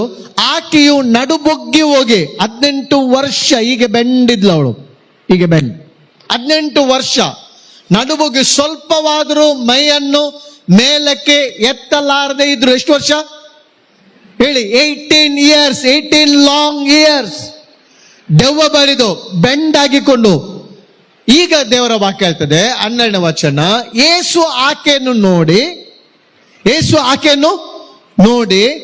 ಹತ್ತಿರಕ್ಕೆ ಕರೆದು ಆಕೆಗೆ, ಅಮ್ಮ ನಿನಗೆ ರೋಗ ಬಿಡುಗಡೆ ಆಯ್ತು ಎಂದು ಹೇಳಿ ಆಕೆ ಮೇಲೆ ತನ್ನ ಕೈಗಳನ್ನು ಟಚ್ ಮಾಡಿದ. ಕುಷ್ಠರೋಗಿಯನ್ನು ಟಚ್ ಮಾಡಿದ. ಪೇತ್ರನ ಅತ್ತೆಯನ್ನು ಟಚ್ ಮಾಡಿದ. ಕುರುಡರ ಕಣ್ಣುಗಳನ್ನು ಯೇಸು ಮುಟ್ಟಿದ. ಈಗ ದೇವರ ವಾಕ್ಯ, ಆತನು ಆಕೆ ಮೇಲೆ ತನ್ನ ಕೈಗಳನ್ನು ಇಟ್ಟನು. ಇಟ್ಟ ಕೂಡಲೇ ಆಕೆ ನೆಟ್ಟಗಾದಳು, ದೇವರನ್ನು ಕೊಂಡಾಡಿದಳು. ನಾನು ಆಲೋಚನೆ ಮಾಡ್ತೇನೆ, ಇವರೆಲ್ಲ ಕುಷ್ಠರೋಗಿ ವಾಸಿ ಆದ ನಂತರ ಆಲೋಚನೆ ಮಾಡಿ ಹೋಗಿ ಹೇಳಿ ಎಷ್ಟು ಮಂದಿ ಯೇಸುವಿನ ಬಳಿಗೆ ತಂದಿರ್ಬೋದು ಅಲ್ವಾ? ಯೇಸು ನಿನ್ನನ್ನು ಕೂಡ ಮುಟ್ತಾನೆ ಬಾ, ಯೇಸು ನಿನ್ನನ್ನು ಕೂಡ ಮುಟ್ತಾನೆ ಬಾ, ಯೇಸು ನಿನ್ನನ್ನು ಕೂಡ ಮುಟ್ತಾನೆ ಬಾ. ನಾನೊಂದು ದೇವರ ಮಹಿಮೆಗೋಸ್ಕರ ಸಾಕ್ಷಿ ಹೇಳ್ತೇನೆ. ಲಾಂಗ್ ಬ್ಯಾಕ್ ನನ್ನ ಆಲೋಚನೆ ಪ್ರಕಾರ 35 ವರ್ಷ ಹಿಂದೆ, ನಾನು ವಿಶ್ವಾಸ ಇಲ್ಲ, ಹೈಸ್ಕೂಲ್ ಸ್ಟೂಡೆಂಟ್ 35 years ಬ್ಯಾಕ್ ಮಂಗಳೂರಿಗೆ ಪೀಟರ್ ಆಂಗ್ರೆನ್ ಎಂಬಂತ ದೇವ ಸೇವಕರು ಬಂದಿದ್ರು. ಯಾರ ಹೆಸರು ಕೇಳಿದ್ರ? Peter Youngren from Canada. Nehru ಮೈದಾನದಲ್ಲಿ ದೊಡ್ಡ ಮೀಟಿಂಗ್ ಆಗಿತ್ತು, ಗಲಾಟೆಲ್ ಆಗಿತ್ತು. ತುಂಬಾ ಲೈವ್ ಮಿರಕಲ್ಸ್ ನನ್ನ ಕಣ್ಣಿಂದ ನೋಡಿದ್ದೆ ನಾನು. ಆ ಮೀಟಿಂಗ್ ಅಲ್ಲಿ ನಾನು ನೋಡಿದ್ದ ತಕ್ಷಣ, ಮೀಟಿಂಗ್ ನಲ್ಲಿ ಹೈಸ್ಕೂಲ್ ಸ್ಟೂಡೆಂಟ್, ಆ ಮೀಟಿಂಗ್ ನಾನು ಯಾರ ಮನೆಯೆಲ್ಲ ಕರ್ಕೊಂಡು ಹೋಗಿದ್ದಾನಲ್ಲ ಅವರೆಲ್ಲರೂ ಇವತ್ತು ವಿಶ್ವಾಸ ಆಗಿದ್ದಾರೆ. ಒಂದು ಮಿರಕಲ್ ಹೇಳ್ತೇನೆ. ನಮ್ಮ ನೇಬರ್ ನಮ್ಮ ಮನೆ ಹತ್ರದವನು, ಅವನ ಹೆಸರು ಸಂದೀಪ್ ಅಂತ ಹೇಳಿಕೊಂಡು, ಅವನು ಒಂದು ಅಬ್ನಾರ್ಮಲ್ ಆಗಿ ಆ ಒಂದು ಪೋಲಿಯಾದ ಸ್ಥಿತಿಯಲ್ಲಿ ಕೈ ಕಾಲುಗಳು ಸಪೂರಾಗಿಕೊಂಡು ಮಲಗಿದ ಸ್ಥಿತಿಲಿದ್ದ. ಎಷ್ಟೋ ವರ್ಷ ಬೈ ಬರ್ತ ಗೊತ್ತಿಲ್ಲ, ಅವನು ಮಲಗಿದ ಸ್ಥಿತಿಲಿದ್ದ. ನನ್ನ ವಿಶ್ವಾಸ ಇಷ್ಟೇ, ಅಲ್ಲಿ ಹೋಗಿ ಬೇರೆಯವರೆಲ್ಲ ಸಾಕ್ಷಿ, ಕಣ್ಣು ಬಂತು, ಕಾಲು ಬಂತು, ನಡೆದಾಡ್ದು ನೋಡಿದ್ದನ್ನು ನಾನು ಹೋಗಿ ಅವ್ರಿಗೆ ಹೇಳಿದೆ, ಕರ್ಕೊಂಡ್ ಬನ್ನಿ ನಂಗೆ ಗೊತ್ತಿಲ್ಲ, ಆಗ್ತಾ ಇಲ್ಲ ಗೊತ್ತಿಲ್ಲ, ಆದ್ರೆ ನಾನಲ್ಲಿ ಜಸ್ಟ್ ನೋಡಿದ್ದೇನೆ, ಕರ್ಕೊಂಡ್ ಬನ್ನಿ ಎಂಬುದಾಗಿ ಹೇಳಿದೆ. ಅಂತ ಸ್ಥಿತಿಯಲ್ಲಿ ಅವ್ರು ಕರ್ಕೊಂಡು ಬಂದ್ರು ಆ ಮೀಟಿಂಗಿಗೆ. ಅವನು ಮಾತಾಡ್ತಿರ್ಲಿಲ್ಲ. ಆ ರೀತಿಯ ಈ ರೀತಿ ಇದ್ದಂತ ಕೈಗಳೆಲ್ಲ ಆ ಮೀಟಿಂಗ್ ನಲ್ಲಿ ಅವನು ಸ್ವಸ್ಥನಾಗಿಕೊಂಡು ಈಗಲೂ ಕೂಡ ಯೌವನಸ್ಥನಾಗಿದ್ದಾನೆ. ಆ ಮೀಟಿಂಗ್ ನಲ್ಲಿ ಸ್ವಲ್ಪ ಸಮಯ ಶಂಕರ್ಪುರದಲ್ಲಿ ಅವನು ಸೇವೆ ಕೂಡ ಮಾಡ್ತಿದ್ದಾನೆ, ಕೆಲಸ ಮಾಡ್ತಿದ್ದವನು. ಬಾಕಿಯವರು ಕರ್ಕೊಂಡು ಹೋಗಿದ್ರು, ಇವತ್ತು ವಿಶ್ವಾಸದಲ್ಲಿದ್ದಾರೆ ಕರ್ತನಲ್ಲಿ. ಯೇಸು ಮುಟ್ಟಿದ, ಯೇಸು ಮಿರಕಲ್ ಮಾಡಿದ. ದೇವರ ವಾಕ್ಯ ಹೇಳ್ತದೆ. ನಾನು ಆಲೋಚನೆ ಮಾಡಿದೆ, ಆ ದಿವಸ ಕುಷ್ಠರೋಗಿ ಏನಾದ, ಅವನು ಹೀಲ್ ಆದ ಅಲ್ವಾ? ಕುರುಡ ಕಣ್ಣು ಬ್ಲೈಂಡ್ ಕಣ್ಣು ಎರಡು ಕೂಡ. ಅವನು ಸುಮ್ಮನೆ ಕೂತ್ಕೊಂಡಿರುವಣ? ಕೂತ್ಕೊಳ್ಳಿಕ್ಕೆ ಸಾಧ್ಯವಾ? ಅವನ ಎರಡು ಕಣ್ಣು ಕೂಡ ಏನಾಗಿತ್ತು? ಬ್ಲೈಂಡ್ ಆಗಿದೆ. ಎರಡು ಕಣ್ಣು ಕೂಡ ಬ್ಲೈಂಡ್ ಆಗಿತ್ತು. ಅವನ ಕಣ್ಣು ಓಪನ್ ಬಂದಾಗ ಅವನು ಏನ್ ಮಾಡಿರ್ಬೋದು? ಎಷ್ಟು ಮಂದಿಗೆ ಹೋಗಿ ಹೇಳ್ಬೋದು, ನಿಜವಾದ ದೇವರೊಬ್ಬ ಇದ್ದಾನೆ. ನಾನು ದೇವರ ಮಹಿಮೆಗೋಸ್ಕರ್ತೇನೆ. 2026 ಆಗೋ ನಾನು ಜಸ್ಟ್ ಪ್ರೇಯರ್ ಮಾಡ್ತಿದ್ದೇವೆ, ಗಾಸ್ಪಲ್ ಪ್ರೀಚ್ ಮಾಡಬೇಕು. ನನ್ನದೊಂದು ಪ್ಯಾಷನ್, ಗಾಸ್ಪಲ್ ಯಾರಿಗಾದ್ರೂ ಶೇರ್ ಮಾಡ್ಬೇಕು. ನಾನು ಪರಿಚಯ ಮಾಡ್ತೇನೆ. ಇವನ್ ನಮ್ಮ ಫ್ಲಾಟ್ ನಲ್ಲಿ 4-5 ಮಂದಿಗೆ ದೇವರು ಕೃಪೆ ಕೊಟ್ಟ ಒಂದು ಗಾಸ್ಪಲ್ ಶೇರ್ ಮಾಡ್ಲಿಕ್ಕೆ. ಮೊನ್ನೆ ಫ್ರೈಡೆ ದಿವಸ ನಾನು ನನ್ನ ಹೆಂಡತಿನಿಗೆ ಇಟ್ಕೊಂಡು ಡಾಕ್ಟರ್ ಹತ್ರ ಹೋಗಿದ್ದೇವೆ. ನಾವು ENT ಸ್ಪೆಷಲಿಸ್ಟ್ ಹತ್ರ ನಾವು ಹೋಗಿದ್ದೇವೆ, ಡಾಕ್ಟರ್ ಹತ್ರ. ಅದಕ್ಕಿಂತ ಮುಂಚೆ ನಾವು ಫಾದರ್ ಮುಲ್ಲಸ್ ಕೂಡ ಹೋಗಿದ್ದು. ತಿರುಗಿ ಅವಳಿಗೆ ಜಾಸ್ತಿ ಆಯ್ತು, ಬ್ರೀತ್ ಪ್ರಾಬ್ಲಮ್ ಜಾಸ್ತಿ ಆಯ್ತು. ನಾವು ಹೋದೆವು ಡಾಕ್ಟರ್ ಹತ್ರ ಹೋದೆವು ಫ್ರೈಡೆ ದಿವಸ. ನಾನು ಹೊರಗಡೆ ಕೂತ್ಕೊಂಡು ಜಸ್ಟ್ ಟಂಗ್ಸ್ನಲ್ಲಿ ಪ್ರೇ ಮಾಡ್ತೇನೆ. ಒಂದು ಅವಕಾಶ ಡಾಕ್ಟರ್ ಅಲ್ವಾ, ಒಂದು ಅವಕಾಶ, ಇದು ರಿಯಲ್ ಸ್ಟೋರಿ. ಒಂದು ಅವಕಾಶ ಒಂದು ಗಾಸ್ಪಲ್ ಪ್ರೀಚ್ ಮಾಡ್ಲಿಕ್ಕೆ. ಟೆಸ್ಟ್ ಎಲ್ಲ ಮಾಡಿದ್ರು. ಎಲ್ಲಿಂದ ಬಂದದು ಎಂಬುದಾಗಿ ಕೇಳಿದ್ರು. ವ್ಯಾಲೆನ್ಸಿಯಾದಿಂದ ಬಂದದು. ಏನ್ ಮಾಡ್ತಿ? ನಾನು ಪಾಸ್ಟರ್ ಎಂಬುದಾಗಿ, ಪಾಸ್ಟರ್ ಆಗ್ಲಿಕ್ಕೆ ಏನು ಕಾರಣ ಏನೆಂಬುದಾಗಿ ಕೇಳಿದ್ರು. ನಾನು ಹೇಳಿದೆ, ನಾನು ಎಥಿಸ್ಟ್ ಆಗಿದೆ, ನಾನು ದೇವರು ನಂಬ್ತಿರ್ಲಿಲ್ಲ ಅಂತ ಹೇಳಿದೆ. ನಾನೊಬ್ಬ ದೇವರಿಲ್ಲ ಎಂಬುದಾಗಿ ಆಲೋಚಿಸಿದವನು. ಆದ್ರೆ ಒಂದು ದಿವಸ ನನಗೆ ಗಾಸ್ಪಲ್ ಸಿಕ್ಕಿತ್ತು, ನನ್ನ ಲೈಫ್ ಚೇಂಜ್ ಆಯ್ತು. ಎಷ್ಟನೇ ವರ್ಷದಲ್ಲಿ ಅಂದ್ರೆ ಕೇಳಿದ್ರು. 27ನೇ ವರ್ಷದಲ್ಲಿ ನನ್ನ ಲೈಫ್ ಚೇಂಜ್ ಆಯ್ತು ಅಂತ ಹೇಳಿದೆ. ನಾನು ಬಾಂಬೆಯಲ್ಲಿ ಯೇಸುವನ್ನು ಸಂಧಿಸಿದೆ. ಆದ ನಂತರ ನಂಗೆ ದೇವರ ವಾಕ್ಯ ಓದುವಂತ ಒಂದು ರುಚಿ ಬಂತು. ದೇವರ ವಾಕ್ಯನ ಓದಿದೆ ನನ್ನ ಲೈಫ್ ಚೇಂಜ್ ಆಯ್ತು. ಸೇಮ್ ಸ್ಟೋರಿ ಅಂತ ಹೇಳಿದ್ರು. ನಾನು ಕೂಡ 37 ವರ್ಷದವರೆಗೆ ನಾನು ಸೈನ್ಸ್ ಸ್ಟೂಡೆಂಟ್ ಅಂತ ಹೇಳಿದ್ರು ಅವರು. ನಾನು ಡಾರ್ವಿನ್ ಸಿದ್ಧಾಂತ ಫಾಲೋ ಮಾಡ್ತಿದ್ದೆ. ಡಾಕ್ಟರ್ ಹೇಳಿದ್ರು ನಾನು ಡಾರ್ವಿನ್ ಸಿದ್ಧಾಂತ ಫಾಲೋ ಮಾಡ್ತಿದ್ದೆ. ಆದ್ರೆ ನನಗೆ 37ನೇ ವರ್ಷದಲ್ಲಿ ನನಗೆ ಗೊತ್ತಾಯ್ತು, ನಾನು ಕೂಡ ಒಂದೇನು ಮಾಡಿದೆ, ನನಗೆ ಕೂಡ ಒಂದು ಅನುಭವ ಆಯ್ತು. ನಾನು ಕೂಡ ಈಗ ಏನ್ ಮಾಡ್ತೇನೆ ಅಂತ ಹೇಳಿದ್ರೆ ಪ್ರೇಯರ್ ಮಾಡ್ತೇನೆ. ಒಂದು ಅವಕಾಶ ಯಾರಿಗಾದ್ರೂ ಕೂಡ, ಡಾಕ್ಟರ್ ಅಂತ ಹೇಳುದಲ್ಲ, ಯಾರಾಗ್ಲಿ ಸಿಕ್ಕಿದ್ರೆ ನಮ್ಗೆ, ಅವನು ಯಾವ ಬಡವನಾಗಿ ದಿಕ್ಕಿಲ್ಲದವನಾಗ್ಲಿ ಒಂದು ಅವಕಾಶ ಸಿಕ್ಕಿದ್ರೆ, ನನಗೆ ದೇವರು ಏನ್ ಮಾಡಿದ್ದಾನೆ ಮಿರಕಲ್ ಅನ್ನು ಜಸ್ಟ್ ಹೇಳೋಣ ನಾವು. ಆಮೇಲೆ ಆತನು ಮಾಡಿದ ಉಪಕಾರಗಳನ್ನು ಒಂದನ್ನು ಮರೆಯಬೇಡ. ಸಾಮಾರ್ಯ ಸ್ತ್ರೀ ಹೋಗಿಕೊಂಡು ಎಲ್ಲ ಊರಿನವರಿಗೆ ಹೇಳಿದ್ರು, ಮೆಸ್ಸಿಯನು ಸಿಕ್ಕಿದನು, ಮೆಸ್ಸಿಯನು ಸಿಕ್ಕಿದನು. ಆದರೆ ಇಲ್ಲಿ ದೇವರ ವಾಕ್ಯ ಹೇಳ್ತದೆ 18 ವರ್ಷದಿಂದ ಹ್ಯಾಂಡ್ಸ್ ಆಫ್ ಹೀಲಿಂಗ್, ಯೇಸುವಿನ ಹಸ್ತವು ನಮ್ಮನ್ನು ಸ್ವಸ್ಥಪಡಿಸುವಂತ ಹಸ್ತವಾಗಿದೆ. ಈ ವರ್ಷ ಪ್ರಾರ್ಥನೆ ಮಾಡಿ ನಮ್ಮ ಸಭೆ ಬೆಳೀಲಿ, ಹೊಸ ಆತ್ಮಗಳು ಬರಲಿ, ಕ್ರಿಸ್ತನ ಸುವಾರ್ತೆ ಜನರಿಗೆ ತಿಳಿಸೋಣ. ಅದು ದೇವರು ಕೊಟ್ಟಂತ ಗ್ರೇಟ್ ಕಮಿಷನ್ ಸಭೆಗೆ ಏನು ಕಮೆಂಟ್ಸ್ ಕೊಟ್ಟಿದ್ದಾನೆ ಸ್ವಾಮಿ? ಲೋಕದ ಕಟ್ಟಕಡೆಗೆ ಹೋಗಿರಿ, ಸುವಾರ್ತೆಯನ್ನು ಸಾರಿರಿ. ಅದಕ್ಕೆ ಚರ್ಚ್ ಇರೋದು. ಚರ್ಚ್ ಲೈಟ್, ಸಭೆ ಬೆಳಕಾಗಿದೆ. ಈ ಲೋಕಕ್ಕೆ ಅವಕಾಶ ಸಿಗುವಾಗ ದೇವರು ನಿನ್ನನ್ನು ಒಂದ್ ವೇಳೆ ಬ್ಲೆಸ್ ಮಾಡಿರೋದಾದ್ರೆ ಶೇರ್ ಮಾಡಿ. ನನ್ನ ಸಂತೋಷಕ್ಕೆ ಒಳ್ಳೆ ಸಾಂಗ್ ಬಂದ, ನನ್ನ ಸಂತೋಷಕ್ಕೆ ಕಾರಣ ನೀನು ಯೇಸುವೆ, ನನ್ನ ಆನಂದಕ್ಕೆ ಕಾರಣ ನೀನು ಯೇಸುವೆ, ನನ್ನ ಆಶೀರ್ವಾದಕ್ಕೆ ಕಾರಣ ನೀನು ಯೇಸುವೆ. ಮೂರನೇದಾಗಿ ನಾನು ಹೇಳ್ತೇನೆ, the hands of the covenant. Isaiah chapter 49 verse 16 ಹೇಳ್ತದೆ, 49:16. ಯೆಶಾಯ 49:16. ಇಗೋ ನನ್ನ ಅಂಗೈಯಲ್ಲಿ ನಿನ್ನನ್ನು ಚಿತ್ರಿಸಿದ್ದೇನೆ, ನಿನ್ನ ಪೌಳಿಗೋಡೆಗಳು ಸದಾ ನನ್ನ ಕಣ್ಣಲ್ಲಿ. ಅಂಗೈಯಲ್ಲಿ ಚಿತ್ರಿಸಿದ್ದೇನೆ. ಆಲೋಚನೆ ಮಾಡಿ, ಅದು ಏನ್ ತೋರಿಸಂದ್ರೆ ಯಾವಾಗಲೂ ಯೇಸು ಕ್ರಿಸ್ತನು ನಮ್ಮನ್ನು ನೋಡ್ತಾನೆ, ಪ್ರೀತಿಸ್ತಾನೆ. ಆಮೇಲೆ ಲವ್, ಅಗಾಪೆ ಲವ್ ಅಂಗೈಯಲ್ಲಿ ಚಿತ್ರಿಸಿದ್ದಾನೆ. ಯೇಸುವಿನ ಹಸ್ತ ನೋಡಿ, ಶಿಲುಬೆಯಲ್ಲಿ ಜಡಿಯಲ್ಪಟ್ಟಿದೆ.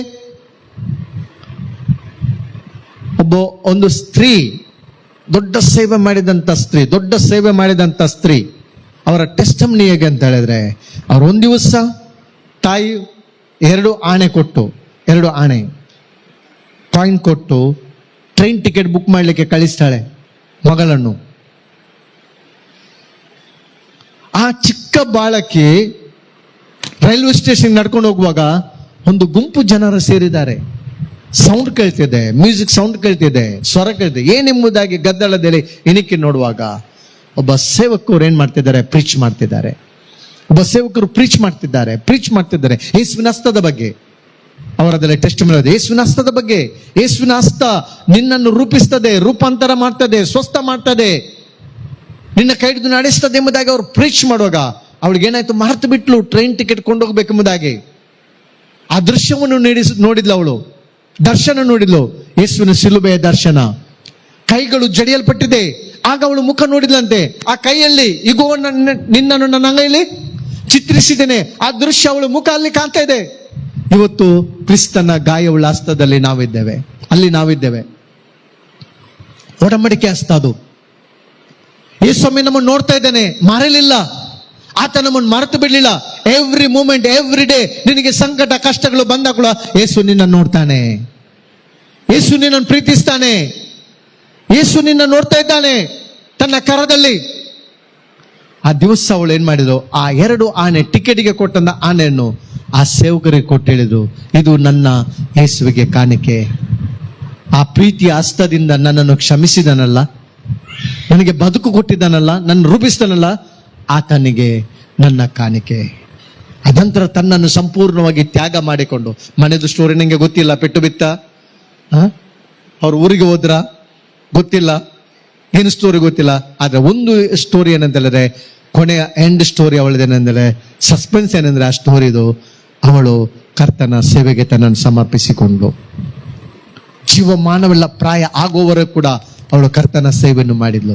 ಬೀದಿಲಿ ಹೋಗೋಳಿಗೆ ನಿಂತು ಹೇಳಿದ್ರು, ಯೇಸು ನಿನ್ನನ್ನು ಪ್ರೀತಿಸ್ತಾನೆ, ಕರಪತ್ರಂಜಿಲು, ಯೇಸು ನಿನ್ನನ್ನು ಕ್ಷಮಿಸ್ತಾನೆ, ಯೇಸು ನಿನಗೆ ನಿತ್ಯ ಜೀವ ಕೊಡ್ತಾನೆ, ಯೇಸು ನಿನಗೆ ಪರಲೋಕ ಕೊಡ್ತಾನೆ, ಯೇಸುವನ್ನು ನಂಬು, ಯೇಸುವಿನ ವಿಶ್ವಾಸ ಇಡು ಎಂಬುದಾಗಿ ಪ್ರೇಯರ್ ಮಾಡಿಕೊಂಡು ಕರಪತ್ರ ಹಂಚಿ ಅನೇಕ ಆತ್ಮಗಳನ್ನು ಕರ್ತನ ರಾಜ್ಯಕ್ಕೆ ಅವಳು ನಡೆಸಿದ್ಲು. ನಾನು ಇದನ್ನು ಆಲೋಚನೆ ಮಾಡುವಾಗ, ಯೇಸುವಿನ ಹಸ್ತ ನಿನ್ನ ಮುಟ್ಟಿದ ಹಸ್ತ ಹೇಳುವಾಗ, ಯೇಸು ಸ್ವಾಮಿ ಒಂದು ದಿವಸ ಯೇಸು ಸ್ವಾಮಿ ಏನು ಮಾಡಿದ? ಆತನ ಹಸ್ತ ನಿನ್ನನ್ನು ಒಡಂಬಡಿಕೆ ಹಸ್ತ ಅಂತ ಹೇಳಿದ್ರೆ ಶುದ್ಧ ಮಾಡುವ ಹಸ್ತವಾಗಿದೆ. ನಾವು ಅನೇಕ ಸಲ ನಾವು ಪಾಪ ಮಾಡ್ತೇವೆ, ಬೀಳ್ತೇವೆ, ಹೇಳ್ತೇವೆ. ಆದ್ರೆ ಒಂದು ಸಂಗತಿ ಅಂದ್ರೆ, ಯೇಸುವಿನ ಹಸ್ತ ನಿನ್ನನ್ನು ಶುದ್ಧ ಮಾಡ್ತದೆ. ಯೇಸುವಿನ ಹಸ್ತ ನಿನ್ನನ್ನು ಏನ್ ಮಾಡ್ತದೆ? ಶುದ್ಧ ಮಾಡ್ತದೆ. ಯೋಹಾನನು ಬರೆದ ಸುವಾರ್ತೆ 13ನೇ ಅಧ್ಯಾಯ ಓದಿಕೊಳ್ಳಿ, 1ರಿಂದ ವಚನ. 16 ಜಾನ್ ಗಾಸ್ಪಲ್ ಚಾಪ್ಟರ್ 13. ಪಸ್ಕ ಹಬ್ಬದ ಮುಂದೆ ಯೇಸು ತಾನು ಈ ಲೋಕವನ್ನು ಬಿಟ್ಟು ತಂದೆಯ ಬಳಿಗೆ ಹೋಗಬೇಕಾದ ಕಾಲ ಬಂತೆಂದು ತಿಳ್ಕೊಂಡು, ಪಸ್ಕ ಹಬ್ಬದ ಸಮಯದಲ್ಲಿ ನಡೆದಂತ ಒಂದು ಘಟನೆ. ಯೇಸುವಿನ ಹಸ್ತ ಏನು? ಪ್ರೀತಿಸುವ ಹಸ್ತ, ಸ್ವಸ್ಥಪಡಿಸುವ ಹಸ್ತ, ಒಡಂಬಡಿಕೆ ಹಸ್ತ, ನಿನ್ನನ್ನು ಶುದ್ಧಪಡಿಸುವ ಹಸ್ತವಾಗಿದೆ ಯೇಸುವಿನ ಹಸ್ತ. ಇನ್ನು ಶುದ್ಧನಾಗಬೇಕಾದ್ರೆ ಯೇಸುವಿನ ಹಸ್ತಕ್ಕೆ ಕೊಡು. ತಪ್ಪು ಹೋಗಿರ್ಬೋದು, ಇಂಜರಿ ಹೋಗಿರ್ಬೋದು, ಯೇಸುವಿನ ಬಳಿಗೆ ಬಾ. ಯೇಸು ತನ್ನ ಹಸ್ತದಿಂದ ನಾನು ಏನ್ ಮಾಡ್ತಾನೆ? ಶುದ್ಧ ಮಾಡ್ತೇನೆ. ಇಲ್ಲಿ ದೇವರ ವಾಕ್ಯ ಹೇಳ್ತದೆ, ಯೇಸು ಏನ್ ಮಾಡ್ತಾರೆ? ಲೋಕದಲ್ಲಿರುವ ತನ್ನನ್ನು ಪ್ರೀತಿಸಿ.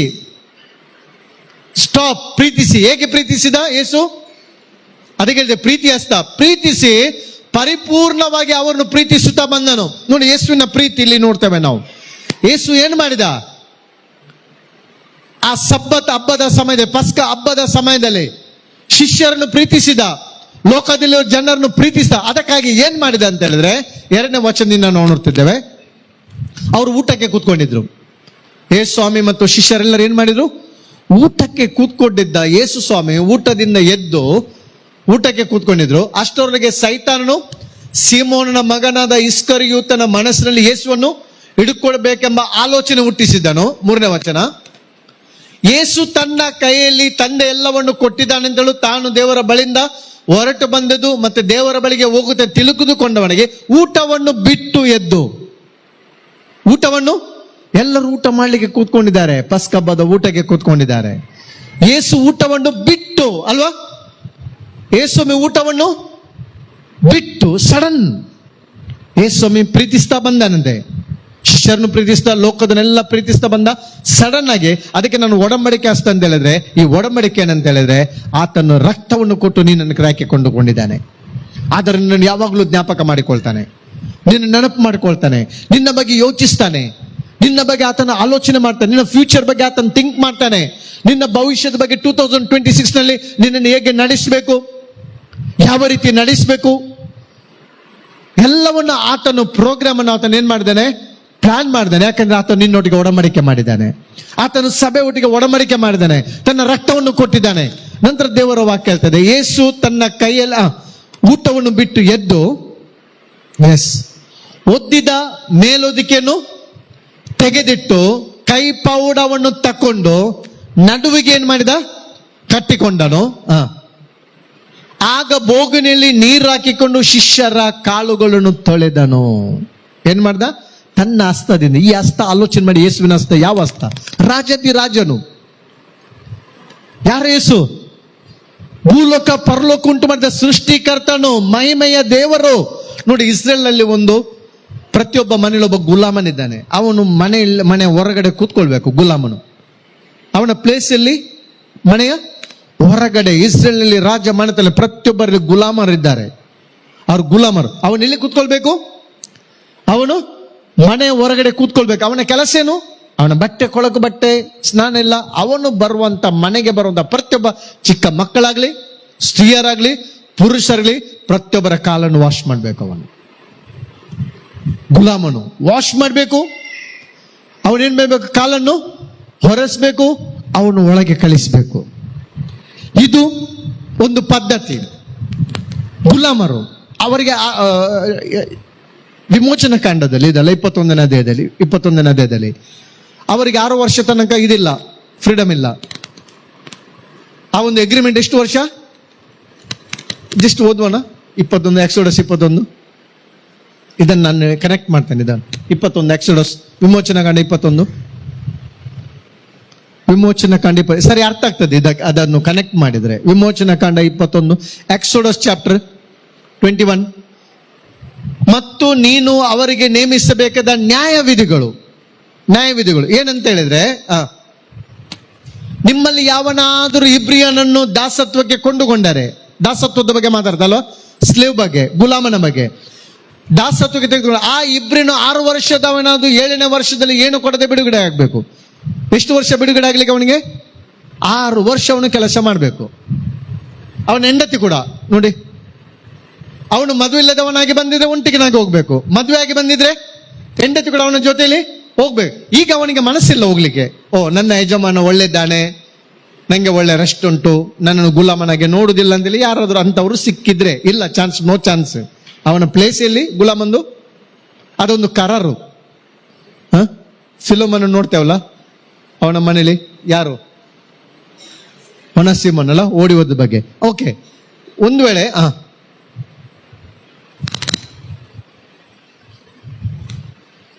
ಅವನಿಗೆ ಹೋಗ್ಲಿಕ್ಕೆ ಮನಸ್ಸಿಲ್ಲದಿದ್ರೆ ಅಲ್ಲಿ 6ನೇ ವಚನ ಹೇಳ್ತದೆ, ಅವನು ಏನ್ ಮಾಡ್ಬೇಕಂದ್ರೆ ಅಲ್ಲಿ ಅಗ್ರಿಮೆಂಟ್ ಮಾಡ್ಬೇಕು, ಒಡಂಬಡಿಕೆ ಮಾಡ್ಬೇಕು. ಸಲಕೆಯಿಂದ ಕಿವಿಯನ್ನು ಏನ್ ಮಾಡ್ಬೇಕು? ಪೋಲ್ ಮಾಡ್ಬೇಕು. ಸಲಕೆಯಿಂದ ಏನ್ ಮಾಡ್ಬೇಕು? ಅವನು ಕರ್ಕೊಂಡು ಹೋಗಿ ಕದದ ಹತ್ತಿರ ಬಾಗಿಲ ನಿಲುಪಟ್ಟಿಗಳ ನಿಲ್ಲಿಸಿ, ಆಗ ಯಜಮಾನ ಏನ್ ಮಾಡ್ಬೇಕಂದ್ರೆ ಅದಕ್ಕೆಲ್ಲ ಕಂಡೀಷನ್ ಉಂಟು ಗುಲಾಮನಿಗೆ. ಆಗ ಯಜಮಾನ ಏನ್ ಮಾಡ್ಬೇಕು? ದೇವರ ಬಳಿ ಅವನನ್ನು ಕರ್ಕೊಂಡು ಹೋಗ್ಬೇಕು, ಕದದ ಹತ್ತಿರ ಬಾಗಿಲ ನಿಲುಪಟ್ಟಿಗಳ ನಿಲ್ಲಿಸಬೇಕು, ಅವನ ಕಿವಿಯನ್ನು ಸಲಕೆಯಿಂದ ಚುಚ್ಚಬೇಕು. ಆ ಹೊತ್ತಿನಿಂದ ಇವನು ಶಾಶ್ವತವಾಗಿ ದಾಸನಾಗ್ತಾನೆ. ಇಲ್ಲದ್ರೆ 6 ವರ್ಷಕ್ಕೆ ಅವನಾಗಬೇಕು, ಬಿಡುಗಡೆ ಆಗ್ಬೇಕು. ಇಲ್ಲಿ ನಾನು ಹೇಳುವಂಥದ್ದು, ಯೇಸು ಯಾರು? ಯೇಸು ಹುಟ್ಟುವಾಗ ಹೇಗೆ ಹುಟ್ಟಿದ? ಸ್ವಲ್ಪ ಮಾತಾಡ. ಯೇಸು ಹುಟ್ಟುವಾಗ ಹೇಗೆ ಹುಟ್ಟಿದ? ನನ್ನಾಗೆ ನಿಮ್ಮಾಗೆ ಹುಟ್ಟಿದನ? ಆತನಿಗೆ ಆರಂಭ ಉಂಟಾ, ಅಂತ್ಯ ಉಂಟಾ? ಆತನಿಗೆ ಡೇಟ್ ಆಫ್ ಬರ್ತ್ ಉಂಟಾ? ಹುಟ್ಟಿದಾನೆ, ಅದು ಉಂಟಾ? ಅದು ಮರ್ಮ. ಆತನು ದೇವರು. ಈಗ ದೇವರ ವಾಕ್ಯ ಹೇಳ್ತದೆ, ಆತನು ರಾಜನಾಗಿ ಹುಟ್ಟಿದಾನೆ, ಅರಸನಾಗಿ ಹುಟ್ಟಿದಾನೆ. ಶಾಸ್ತ್ರಿಗಳು ಬಂದು ಕೇಳ್ತಾರೆ ಹೆರೋದನ ಹತ್ರ, ಅರಸನಾಗಿ ಹುಟ್ಟಿದವನು ಎಲ್ಲಿ? ಅರಸನಾಗಿ ಹುಟ್ಟಿದಾನೆ ಅವನು.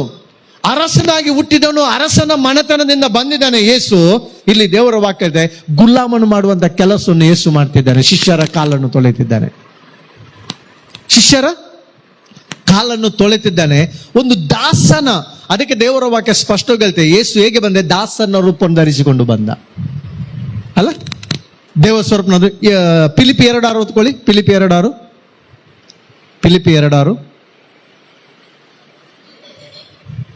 ಫಿಲಿಪ್ಪರಿಗೆ ಬರೆದ ಪತ್ರ 2:6.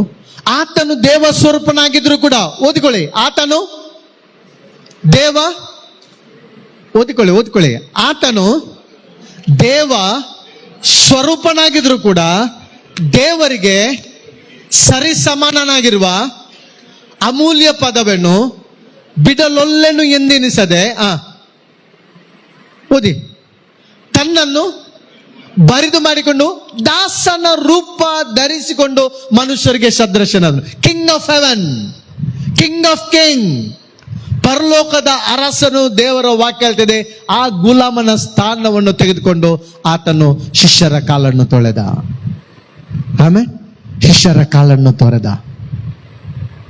ಅದಕ್ಕೋಸ್ಕರ ದೇವರ ವಾಕ್ಯ ಹೇಳ್ತದೆ, ಆತನು ನಮ್ಮನ್ನು ಶುದ್ಧ ಮಾಡ್ತಾನೆ. ಅಬ್ರಹಂ ಲಿಂಕನ್ ಬಗ್ಗೆ ನಿಮ್ಗೆ ಗೊತ್ತಿರ್ಬೋದು. ಅಬ್ರಹಂ ಲಿಂಕನ್ ಈ ಒಂದು ಅಸ್ಪೃಶ್ಯತೆ, ಗುಲಾಮಗಿರಿಯ ಬಗ್ಗೆ ಅವ್ರು ಏನ್ ಮಾಡಿದ್ರು ಅಂತ ಹೇಳಿದ್ರೆ, ಹೋರಾಟ ಮಾಡಿದವರು. 200-300 ವರ್ಷಗಳ ಇತಿಹಾಸ ನೋಡುದಾದ್ರೆ, ಆಫ್ರಿಕಾದಿಂದ ಎಲ್ಲ ಹೆಣ್ಮಕ್ಕಳನ್ನು, ಚಿಕ್ಕ ಚಿಕ್ಕ ಮಕ್ಕಳನ್ನು ಅವರು ಬೋಟ್ನಲ್ಲಿ, ಶಿಪ್ನಲ್ಲಿ ಎಲ್ಲಿಗೆ ಅಮೆರಿಕಕ್ಕೆ ಕೊಂಡೋಗ್ತಿದ್ರು. ಅಲ್ಲಿ ಆಕ್ಷನ್ ಅಲ್ಲಿ, ಮಾರುಕಟ್ಟೆಯಲ್ಲಿ ಮಾರ್ತಿದ್ರು. ಆ ಮಾರಿ ಏನ್ ಮಾಡ್ತಿದ್ರು ಅಂತ ಹೇಳಿದ್ರೆ, ಅಮೆರಿಕನ್ಸ್ನವರು ಮನೆಗೆ ಕರ್ಕೊಂಡಿದ್ರು, ಗುಲಾಮರಾಗಿ ಕರ್ಕೊಂಡಿದ್ರು. ಅಮೆರಿಕದಲ್ಲಿ ಆ ಗುಲಾಮಗಿರಿಯ ಬಗ್ಗೆ ಹೋರಾಟ ಮಾಡಿಕೊಂಡ್ರು. ಆದ್ರೆ ಏನ್ ಮಾಡಿದ್ರು? ಜನರವರನ್ನು ಬಂದೂಕಿನಿಂದ ಸುಟ್ಟಾಕಿದ್ರು. ಅಬ್ರಹಂ ಲಿಂಕನ್ ಕೊಂದಾಕಿದ್ರು. ಶವ ಬಿದ್ದಿದೆ. ಲಕ್ಷಗಟ್ಟಲೆ ನೋಟ ನಿಗ್ರೋಗಳು ಬಂದು ಅವರ ಮುಂದೆ ಅವರಿಗೋಸ್ಕರ ಅಳ್ತಾ ಇದ್ರು. ಅವರಿಗೋಸ್ಕರ ಹೋರಾಟ ಮಾಡಿದವನು ಅಬ್ರಹಂ ಲಿಂಕನ್. ಈ ಒಂದು ಗುಲಾಮಗಿರಿಯ ಬಗ್ಗೆ. ಆದ್ರೆ ಒಂದು ತಾಯಿ ತನ್ನ ಮಗುವನ್ನು ಇಟ್ಕೊಂಡು ಶವವನ್ನು, ಅವನ ಪಾರ್ಥಿವ ಶರೀರ ನೋಡ್ಲಿಕ್ಕೆ ಮುಂದೆ ಹೋಗ್ತದೆ. ಸಾಧ್ಯವಾಗ್ಲಿಲ್ಲ, ಅಷ್ಟು ಜನಸಂದಣಿ. ಆದ್ರೆ ಅವಳು ತನ್ನ ಮಗುವನ್ನು ಮೇಲೆ ಕೆತ್ತು 2 ಕೈಗಳನ್ನು ಎತ್ತಿಕೊಂಡು ಮಗುಗೆ ಹೇಳ್ತಿದ್ದಾಳೆ, ಕೂಗಿಕೊಂಡಿರ್ತಾಳೆ, ನಮಗೋಸ್ಕರ ಪ್ರಾಣ ಕೊಟ್ಟಾತನು ಎಂಬುದಾಗಿ. ನಮ್ಮನ್ನು ಗುಲಾಮತನದಿಂದ ಬಿಡಿಸುವುದಕ್ಕಾಗಿ ಪ್ರಾಣ ಕೊಟ್ಟಾತನು. 2000 ವರ್ಷಗಳಿಂದ ದೇವಾದಿ ದೇವನು ಮನುಷ್ಯನ ದಾಸವನ್ನು ಧರಿಸಿಕೊಂಡು ಈ ಲೋಕಕ್ಕೆ ಬಂದು ನನ್ನನ್ನು ನಿನ್ನನ್ನು ದಾಸತ್ವದಿಂದ ಬಿಡಿಸಿದ್ದಾನೆ. ನಮ್ಮನ್ನೆಲ್ಲ ಪಾಪದಿಂದ ಬಿಡಿಸಿದ್ದಾನೆ, ಕತ್ತಲಿಂದ ಬಿಡಿಸಿದ್ದಾನೆ, ಮರಣದಿಂದ ಬಿಡಿಸಿದ್ದಾನೆ. ಆತನ ಹಸ್ತವು ನಿನ್ನನ್ನು ಪ್ರೀತಿಸುವಂತ ಹಸ್ತವಾಗಿದೆ. ಆತನ ಕರವು ನಿನ್ನನ್ನು ಕೈ ಹಿಡಿದು ನಡೆಸುವಂತ ಹಸ್ತವಾಗಿದೆ. ಅದಕ್ಕೋಸ್ಕರ ದೇವರ ವಾಕ್ಯ ಹೇಳ್ತದೆ, ಹೋಶಾಯ 11:8 ವಚನದಲ್ಲಿ, ಹೋಶಾಯ 11:8, ಆತನ ಹಸ್ತವು ನಮ್ಮನ್ನು ಶುದ್ಧ ಮಾಡುವಂತ ಹಸ್ತವಾಗಿದೆ. ಹೋಶಾಯ 11:8, ಹೋಶಾಯ 11:8. ಎಫ್ರಾಯೀಮೇ, ನಾನು ನಿನ್ನನ್ನು ಹೇಗೆ ತ್ಯಜಿಸಲಿ? ಇಸ್ರಾಯೇಲೇ, ಹೇಗೆ ನಿನ್ನನ್ನು ಕೈ ಬಿಡಲಿ? ಅಯ್ಯೋ, ನಿನ್ನ ಆತ್ಮದ ಗತಿ ಹೇಗೆ ಹೇಳಿ? ಹೇಗೆ ಕೈ ಬಿಡಲಿ ನಿನ್ನನ್ನು? ನಾನು ಹೇಳ್ತೇನೆ, ಈ ವರ್ಷ ಯೇಸು ನಿನ್ನ ಕೈ ಹಿಡಿದು ನಿನ್ನ ನಡೆಸುವ ಯೇಸುವಾಗಿದ್ದಾನೆ. ನಿನ್ನನ್ನು ಸ್ವಸ್ಥಪಡಿಸುವ ಹಸ್ತ, ನಿನ್ನನ್ನು ಶುದ್ಧಪಡಿಸುವಂತ ಹಸ್ತ. ಯೆಶಾಯ 41:13 ಹೇಳ್ತದೆ. ಐಸಾಯ 41:13. ಯೆಶಾಯ 41:13. ಭಯಪಡಬೇಡ, ನಾನೇ ನಿನಗೆ ಸಹಾಯ ಮಾಡ್ತೇನೆ ಎಂದು ನಿನಗೆ ಹೇಳುವ ನಿನ್ನ ದೇವರಾದ ಯೆಹೋವನೆಂಬ ನಾನೇ ನಿನ್ನ ಕೈ ಹಿಡಿತೇನೆ. ಆಮೇಲೆ ವರ್ಷ ಯೇಸು ನಿನ್ನ ಕೈ ಹಿಡಿದು ನಡೆಸ್ತಾನೆ, ನಿನ್ನನ್ನು ಸ್ವಸ್ಥ ಮಾಡ್ತಾನೆ, ನಿನ್ನನ್ನು ಶುದ್ಧ ಮಾಡ್ತಾನೆ. ಆತ ನಿನ್ನ ಕೈಯನ್ನು ಬಿಡುವುದಿಲ್ಲ. ಏನ್ ಹೇಳ್ತಾರೆ ದೇವರ ವಾಕ್ಯ? ನಿನ್ನ ಕೈ ಹಿಡಿತೇನೆ. ಅದನ್ನು ಇವತ್ತು ಹೇಳಲಿಕ್ಕೆ ಬಯಸ್ತೇನೆ ನಾನು. ಯೇಸುವಿನ ಹಸ್ತ ಅದು ಪ್ರೀತಿ ಹಸ್ತವಾಗಿದೆ, ಕರುಣೆಯ ಹಸ್ತವಾಗಿದೆ, ನಿನ್ನನ್ನು ಶುದ್ಧ ಮಾಡುವ ಹಸ್ತವಾಗಿದೆ, ನಿನ್ನ ಪಾಪಗಳನ್ನೆಲ್ಲ ಕ್ಷಮಿಸುವ ಹಸ್ತವಾಗಿದೆ, ನಿನ್ನನ್ನು ರೂಪಿಸುವ ಹಸ್ತವಾಗಿದೆ. ಏದೇನ್ ತೋಟದಲ್ಲಿ ಆ ಒಂದು ಪಾತ್ರೆ ಒಡೆದು ಹೋಯ್ತು, ಆದ್ರೆ ಯೇಸು ಸ್ವಾಮಿ ಏನ್ ಮಾಡಿದ? ದೇವರ ವಾಕ್ಯ ಹೇಳ್ತದೆ, ತನ್ನ ಕೈಯಿಂದ ರೂಪಿಸಿದ. ಇವತ್ತು ಯೇಸು ಸ್ವಾಮಿ ನಮ್ಮನ್ನು ರೂಪಿಸ್ತಾನೆ, ತನ್ನ ಪ್ರೀತಿಯ ಕರದಿಂದ ರೂಪಿಸ್ತಾನೆ. ಎರೆಮನೆ ಮನೆಗೆ ಹೋಗಿ ಎಂಬುದಾಗಿ ಹೇಳ್ತಿದ್ದಾನೆ. ನೀನು ಹೋಗು, ಎರೆಮನೆ ಮನೆಗೆ ಹೋಗು. ಎರೆಮನೆ ಮನೆಗೆ ಹೋಗುವಾಗ ಎರೆಮನೆ ಏನ್ ಮಾಡಿದ? ಪಾತ್ರೆಯು ಅದು ಆತನ ಕೈಯಿಂದ ಒಡೆದೋದಾಗ ತಿರುಗಿ ಆತನು ಚಕ್ರದಲ್ಲಿ ಇಟ್ಟು ಅದಕ್ಕೆ ಆಕಾರ ಕೊಟ್ಟು ಬಣ್ಣ ಕೊಟ್ಟು ಒಂದು ಸುಂದರವಾದ ಪಾತ್ರೆಯಾಗಿ ಮಾಡಿದ. ದೇವರ ವಾಕ್ಯ ಹೇಳ್ತದೆ, ಯೇಸು ಸ್ವಾಮಿ ಹಸ್ತ ಅದು ನಮ್ಮನ್ನು ರೂಪಿಸಿದ ಹಸ್ತವಾಗಿದೆ. ಮಾತ್ರವಲ್ಲ, ನನ್ನನ್ನು ನಿನ್ನನ್ನು ಸೃಷ್ಟಿ ದೇವರೆಲ್ಲವನ್ನು ನಾನು ಹೇಳಲಿಕ್ಕೆ ಬಯಸ್ತೇನೆ. ದೇವರೆಲ್ಲವನ್ನು ಮಾತಿನಿಂದ ಸೃಷ್ಟಿ ಮಾಡಿದಲ್ವಾ ಈ ಸೃಷ್ಟಿಯನ್ನು? ಆದ್ರೆ ನನ್ನನ್ನು ಕೈಯಿಂದ ರೂಪಿಸಿದ್ದಾನೆ. ಆಮೇಲೆ ನನ್ನನ್ನು ಆತನ ಹೇಗೆ ಮಾಡಿದ್ದಾನೆ? ಕೈಯಿಂದ ರೂಪಿಸಿದ್ದಾನೆ. ಯೋಬ 12:7 ಓದ್ಕೊಳ್ಳಿ, ಫಿನಿಶ್ ಮಾಡ್ತಾನೆ. ಯೋಬ 12:7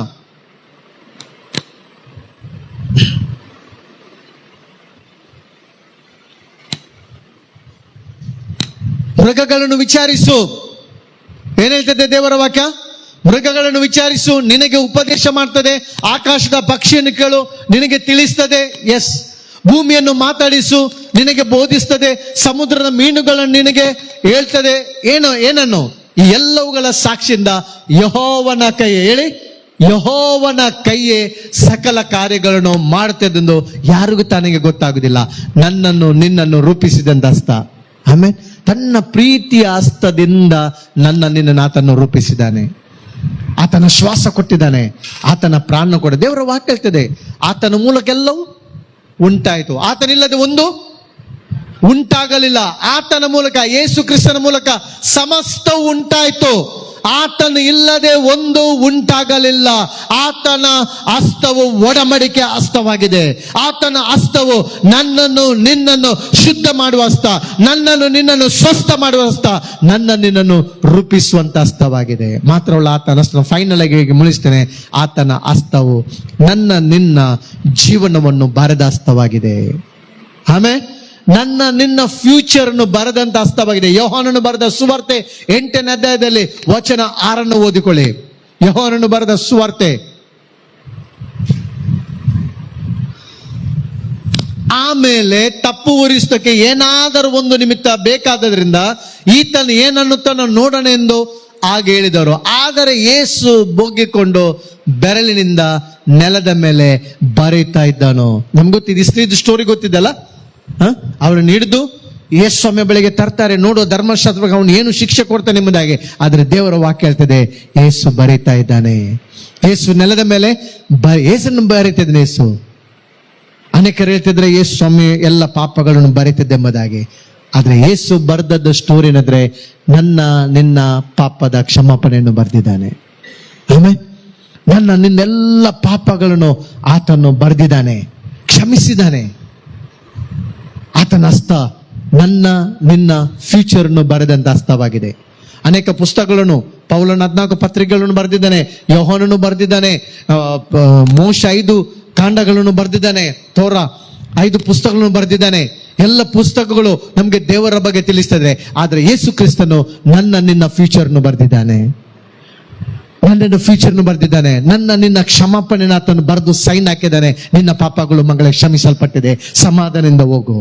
ಪೂರ್ವಕ್ಕೆ ಪಶ್ಚಿಮಕ್ಕೆ ಎಷ್ಟು ದೂರವೋ ಅಷ್ಟು ನಿನ್ನ ಪಾಪಗಳನ್ನು ದೂರ ಮಾಡಿದ್ದಾನೆ. ನಿನ್ನ ಪಾಪಗಳನ್ನು ಸಮುದ್ರದ ಆಳಕ್ಕೆ ಆತನು ಎಸೆದಾಕಿದ್ದಾನೆ. ನಿನ್ನ ಚಾಪ್ಟರ್ನ ಆತನು ಏನ್ ಮಾಡಿದ್ದಾನೆ? ಪಾಪದ ಪತ್ರನು ಶಿಲುಬೆಯಲ್ಲಿ ಜಡಿದು ಕೆಡಿಸಿ ಅದನ್ನು ಇಲ್ಲದಂತಾಗಿ ಮಾಡಿ ನಿನಗೆ ಹೊಸ ಜೀವನವನ್ನು ಕೊಟ್ಟಿದ್ದಾನೆ, ಹೊಸ ಬದುಕನ್ನು ಕೊಟ್ಟಿದ್ದಾನೆ, ನೀವು ಲೈಫ್ ಅನ್ನು ಕೊಟ್ಟಿದ್ದಾನೆ. ನಿನ್ನನ್ನು ಮಗುವಾಗಿ ಸ್ವೀಕರಿಸಿದೆ. ಆ ಯೇಸು ನನ್ನ ಕರ್ತನಾಗಿದ್ದಾನೆ. ಆ ಯೇಸು ನನ್ನನ್ನು ಪ್ರೀತಿಸುವ ಕರ್ತನಾಗಿದ್ದಾನೆ, ನನ್ನನ್ನು ಕ್ಷಮಿಸುವ ಕರ್ತನಾಗಿದ್ದಾನೆ. ಈ ವರ್ಷ ನಮ್ಮನ್ನು ಆತನ ಕರಗಳಿಗೆ ಸಮರ್ಪಿಸೋಣ. ಪುಟ್ ಎವ್ರಿಥಿಂಗ್ ಇನ್ ಗಾಡ್ಸ್ ಹ್ಯಾಂಡ್. ಎಲ್ಲವನ್ನು ಆತನ ಕರಗಳಿಗೆ ಸಮರ್ಪಿಸೋಣ. ಯಾಕಂದ್ರೆ ಆತನ ಹಸ್ತವು ನಮ್ಮನ್ನು ರೂಪಿಸುವ ಹಸ್ತವಾಗಿದೆ. ಆಮೇಲೆ ನಮ್ಮನ್ನು ಸ್ವಸ್ಥಪಡಿಸುವ ಹಸ್ತವಾಗಿದೆ. ಆತನು ಒಳ್ಳೆಯವನಾಗಿದ್ದಾನೆ. ಪ್ರಾರ್ಥನೆ ಮಾಡಿ.